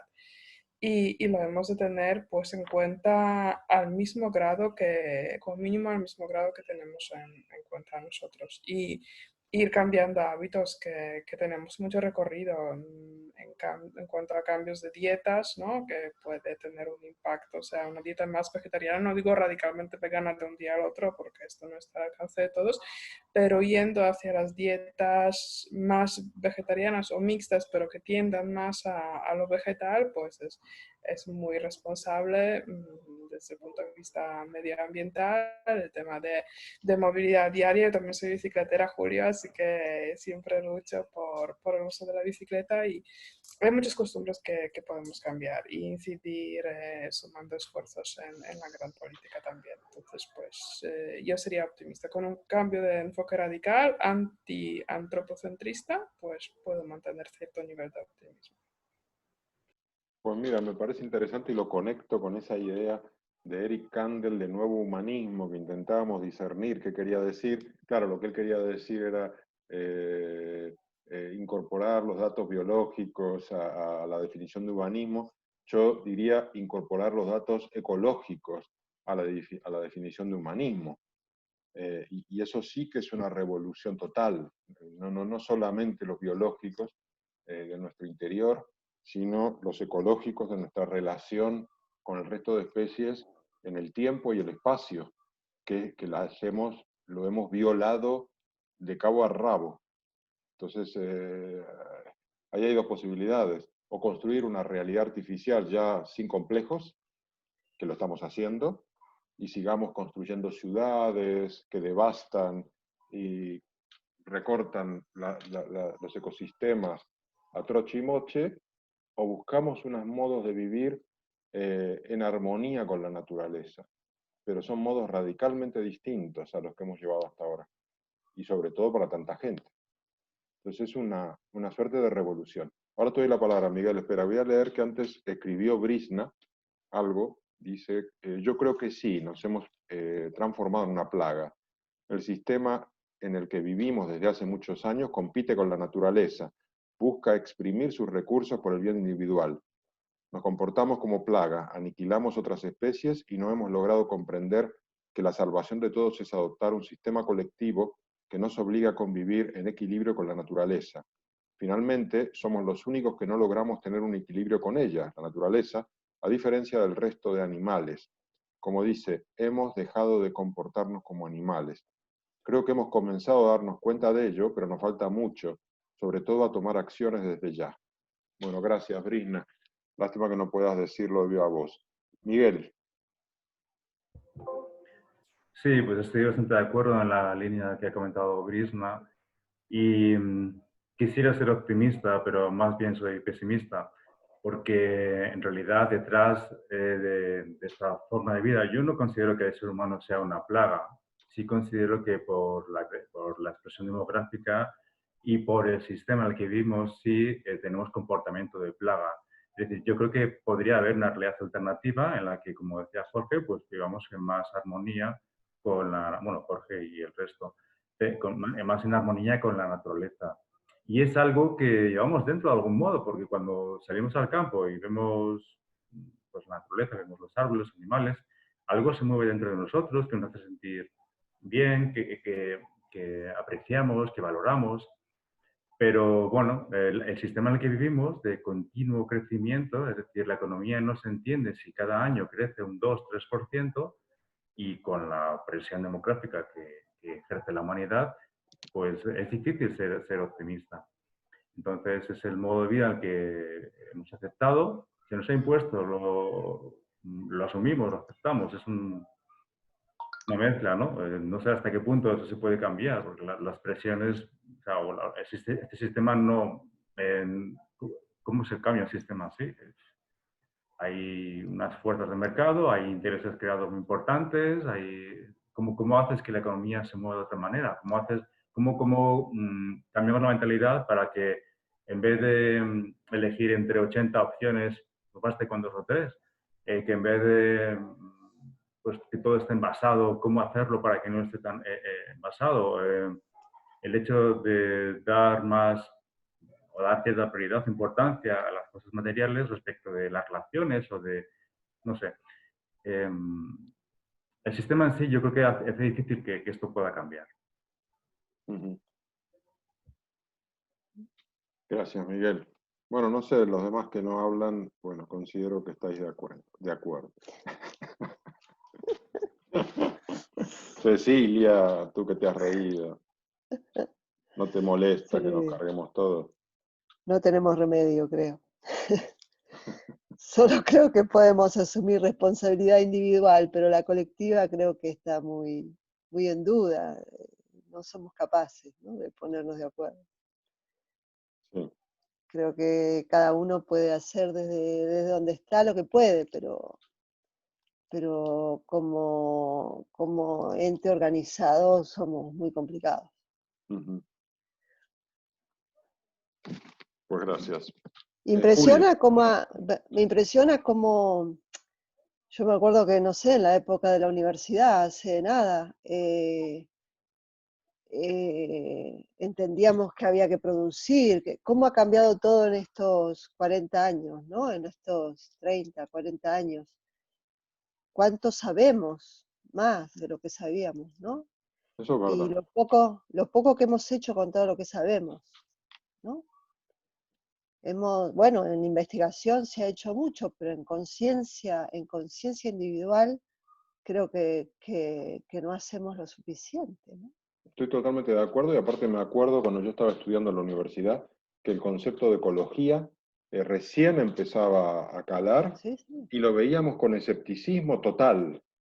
Lo veíamos como una cuestión menor de gente que, no sé, un poquito pirada, enamorada de la naturaleza. Teníamos unas actitudes 1000 veces más intervencionistas y de confianza en el ser humano, y consideramos la ecología como una cuestión no prioritaria, no fundamental, como algo secundario. Yo me acuerdo perfectamente de eso. Es increíble. Julio, el contacto con la naturaleza, ¿no? El contacto con la naturaleza que nos está haciendo ser infelices, porque lo hemos perdido, ¿no? Y de eso no hablamos, ¿no? De que vivimos en ciudades donde la naturaleza no existe y nos está haciendo ser infelices. Y creo que no es todo un tema científico nada más, realmente somos naturaleza y no nos damos cuenta de eso. A ver, Julio.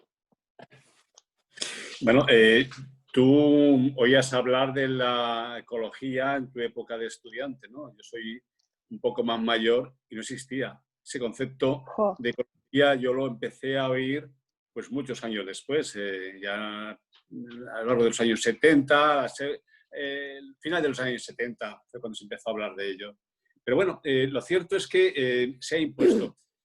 Yo me pasa un poco lo que a Miguel, no soy muy optimista, pero sin embargo también quiero pensar en términos lo más positivo posible, porque creo que más allá de las actitudes personales, individuales, de que bueno, pues sintamos que efectivamente un paseo por el campo nos hace ser sensibles a la naturaleza y a los bienes que nos proporciona, pero por otro lado, bueno, pues hay realidades contundentes que hemos estado comentando aquí que se imponen y están ahí. Pero también hay que pensar una cosa. A veces se producen cambios muy bruscos, de forma muy sorpresiva, y con los que no se podía contar con anterioridad. No lo sé. Por ejemplo, las catástrofes que hubo desde el punto de vista bélico durante el siglo XX, la Primera Guerra Mundial, por ejemplo, pues ¿quién iba a pensar que iba a transformar profundamente el papel de la mujer en la sociedad? Como uno de los efectos colaterales de aquella guerra, y sin embargo, pues cambió para siempre, ¿no? Porque habían empezado a entrar en el mundo del trabajo y todo eso pues generó una serie de cosas que, bueno, en este momento no vienen a cuento, pero sí que un acontecimiento trágico como aquel derivó en hechos que son trascendentales y que han permanecido. En la actualidad, nos imaginábamos en el mes de enero que este país y buena parte del mundo se iban a paralizar completamente. Es decir, ¿alguien cabía pensar que íbamos a quedarnos todos en nuestras casas durante 50 días y que el mundo se iba a parar en sentido absoluto, real? Se me hacía difícil pensar. Es decir, hay hechos que no son fáciles de prever y que pueden cambiar profundamente. Yo creo que desde el punto de vista ecológico, pues ahora ha habido pues, muchas cosas que nos han sensibilizado, pues todo lo que es el cambio climático pues está entrando cada vez más, pero yo creo que no es suficiente. Yo creo que se están poniendo semillas para que algún hecho catastrófico, lamentablemente, nos haga sentir la necesidad de un cambio brusco, profundo y determinante. Entonces, bueno, pues una enfermedad como la actual puede que traiga consecuencias que no nos imaginábamos hace 3 meses.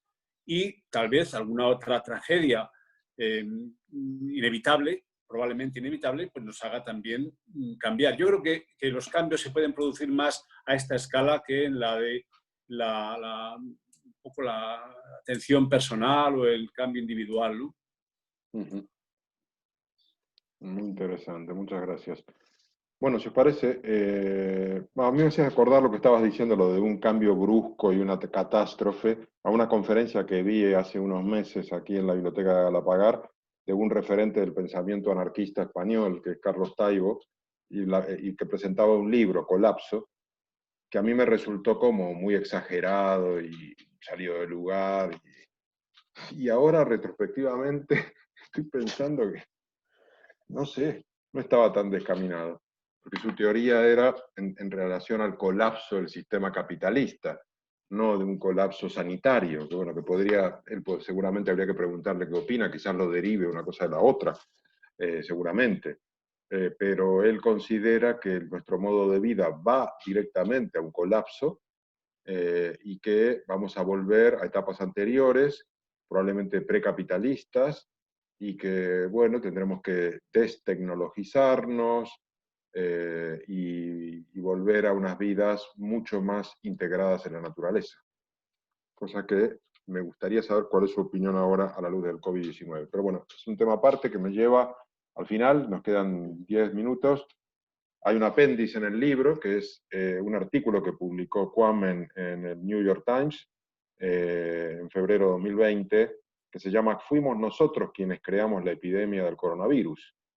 Y en ese artículo Kwame recuerda que el nCoV 2019 no es tan nuevo y que hace varios años encontró una versión muy parecida del mismo en una cueva de la provincia de Yunnan, en China, en concreta en muestras de heces de murciélago.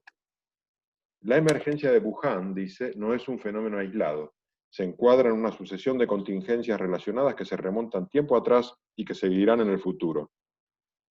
Somos 7.600 millones de humanos hambrientos que comerciamos con animales salvajes. Miles de aviones surcan los cielos llevando personas de un lado al otro. Hemos desarrollado unas condiciones inusitadas y únicas para el transporte de virus. Invadimos bosques tropicales, talamos bosques, matamos animales. Los enjaulamos y los llevamos a mercados, alteramos ecosistemas y provocamos que los virus escapen y cambien de hábitat. El nCoV 2019 no es un proceso novedoso, es consecuencia de las decisiones que estamos tomando los humanos. Y yo preguntaba, ¿crees que la pandemia de COVID-19 provocará algún tipo de cambio concreto en tu modo de vida?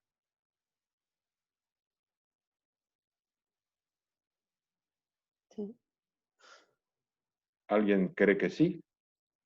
Que lo diga, por favor. Miguel. Sí. Bueno, pues aparte de lo obvio, en cuanto pues, a tener cuidado, llevar mascarilla, que haya obligatorio y lo que nos puede afectar económicamente a nivel laboral, económico, de recuperación y demás, pues te hace un poco más consciente, ¿no? de lo frágiles que podemos ser, lo vulnerables que podemos ser, porque además estamos amenazados no por una gran fiera que podamos ver, ¿no? Es algo que es invisible, no podemos verlo de ninguna manera, pero está ahí. Eso, en función de qué personas, pues, puede hacernos vivir con más reparo, con más temor. Pero bueno, imagino que como el SIDA deja de estar en primera plana, pues esto con el tiempo, si no va más, pues dejará de estar en primera plana, en titulares. Y bueno, el modo de vida, yo creo que sí, que por unos motivos y por otros que he comentado, va a estar afectado. ¿Volver a lo anterior? Pues es posible que sí, que si hay una vacuna y hay cierto control, puede que se vuelva a lo anterior. A mí no me deja de sorprender esas epidemias que hemos leído hoy sobre ellas, lo contenidas que han estado, que hablaban a nivel de decenas y se controlaban y dejaban de estar. Hombre, pero siempre habrá una nueva amenaza, como puede ser una gripe o cualquier otro virus. Eso está ahí. Gracias, Miguel. Bueno, no sé si tenéis alguna opinión más o algún comentario final sobre este libro. Magda. Bueno, yo creo que en cuanto a cambio de vida, pienso que pasaremos un poco más a ralentí, ¿no? Disfrutar del modo más slow y de cositas más pequeñas y cotidianas. No sé, por ejemplo, hoy he hablado con 2 vecinas y he disfrutado muchísimo. O sea, normalmente las relaciones vecinales son unos small talks en el ascensor rápido, lo despachas porque vas corriendo de un lado al otro y bueno, tampoco te preocupa, ¿no? No pones atención. Pero hoy me llama la atención porque tanto con una vecina como con otra, pues una entró en casa y otra nos hemos dedicado hablando un buen rato en la terraza y no, o sea, no es habitual. Yo creo que ambas partes pues, hemos disfrutado de esta relación que antes ni siquiera se hubiese dado. Y de cosas así como muy pequeñas, ¿no? O antes cuando solamente podíamos mirar por la ventana y teníamos una palmera o lo que sea, un árbol o un par de especies de pájaros que pasaban por ahí y les prestábamos más atención. Yo creo que esto, como ya llevamos cierto tiempo con muchas limitaciones de movimiento, de relaciones, pues estamos prestando más detalles, o sea, desacelerando forzosamente y esa desaceleración nos hace prestar más detalles a cosas pequeñas de las cuales pues también podemos disfrutar mucho. Estoy de acuerdo con eso. Cecilia, ¿querías decir algo? Yo he llegado a pensar ya en el colmo, ¿no? de lo que podría llegar a pasar, de que si estaba preparada mentalmente para una catástrofe, ¿no?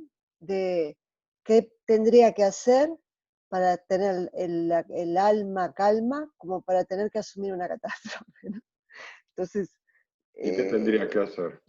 no sé, de empezar a meditar, empezar a ver si en lugar de irme de vacaciones al mar, me voy a un retiro a las Alpujarras, empezar Un a ver, convento. no, empezar a buscar una tranquilidad personal para poder asumir este tipo de situaciones. Creo que hay que buscar una calma interior para estar preparado para las cosas que vienen, porque son todas muy turbias. Creo que vivimos en una época de mucha turbulencia. Y que Pero estoy tenemos de que acuerdo. buscar.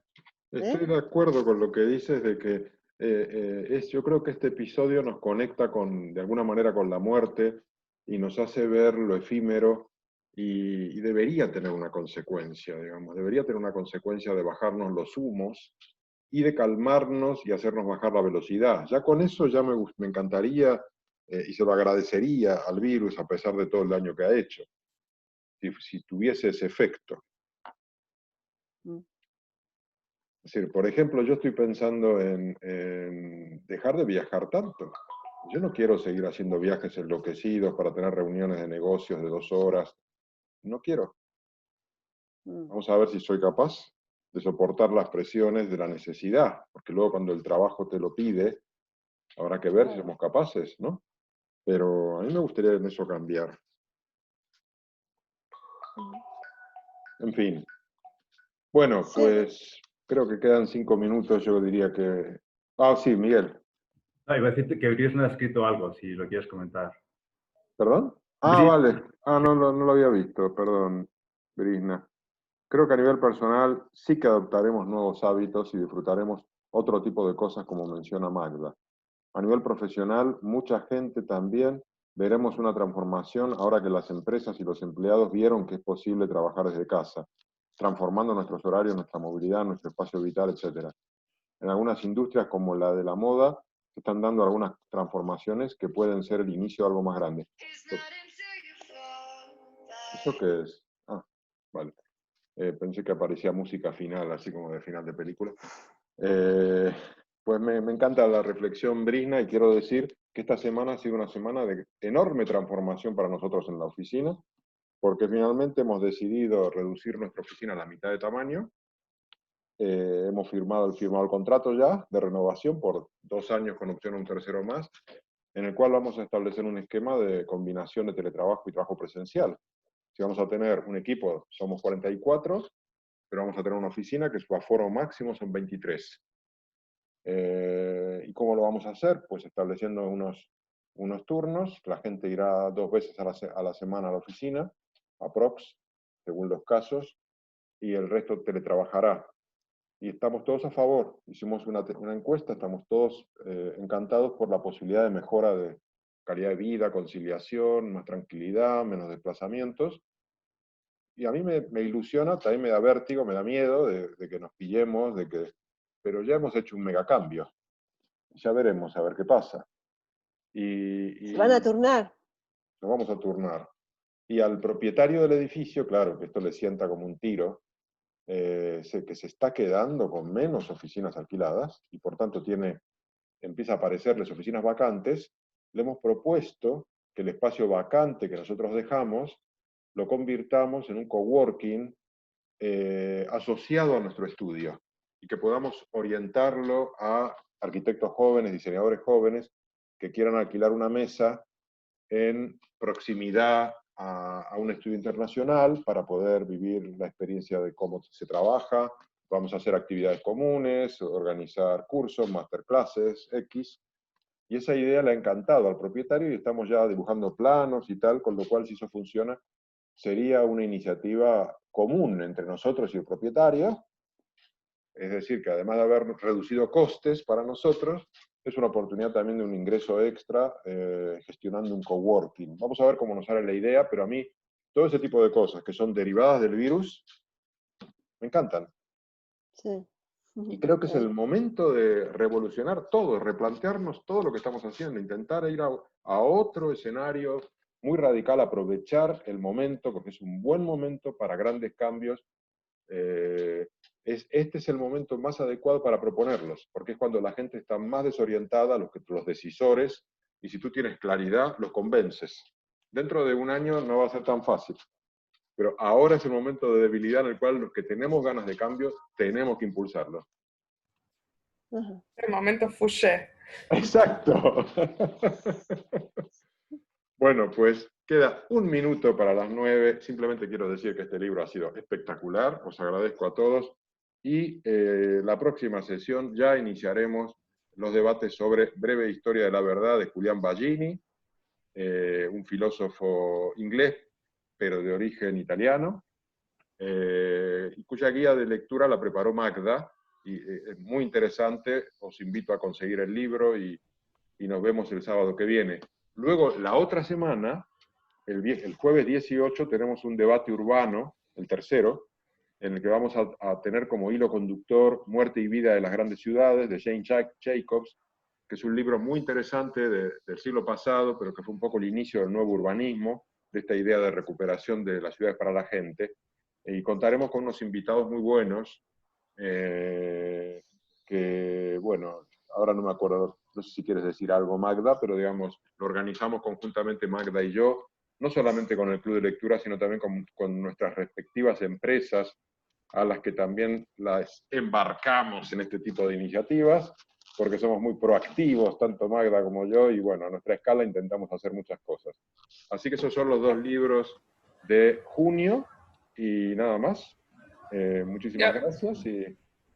Sí, Yo Magda. lo que quiero añadir respecto al siguiente debate urbano es que el panel es bastante diverso, porque tenemos por una parte pues, personas especializadas en urbanismo, con bastante componente de urbanismo de género, pero también un escritor que es autor de una distopía. Voy a hacer un pequeño spoiler, es un libro que no ha salido, que iba a salir el octubre del año pasado, pero saldrá con un año de retraso. Porque este timing es importante, porque el tema de este libro es justamente una pandemia de Marburgo, que el autor ha escrito en un encierro voluntario en Suiza durante 90 días. Es una ficción, ¿no? Y el hombre no se imaginaba lo que venía, pero ha escrito, haciendo un autoconfinamiento voluntario, pues una distopía sobre una pandemia. Y claro, iba a ser publicada antes de la pandemia, no va a ser, entonces nadie le creará la historia, posiblemente, pero bueno, él, que no es arquitecto, sino es un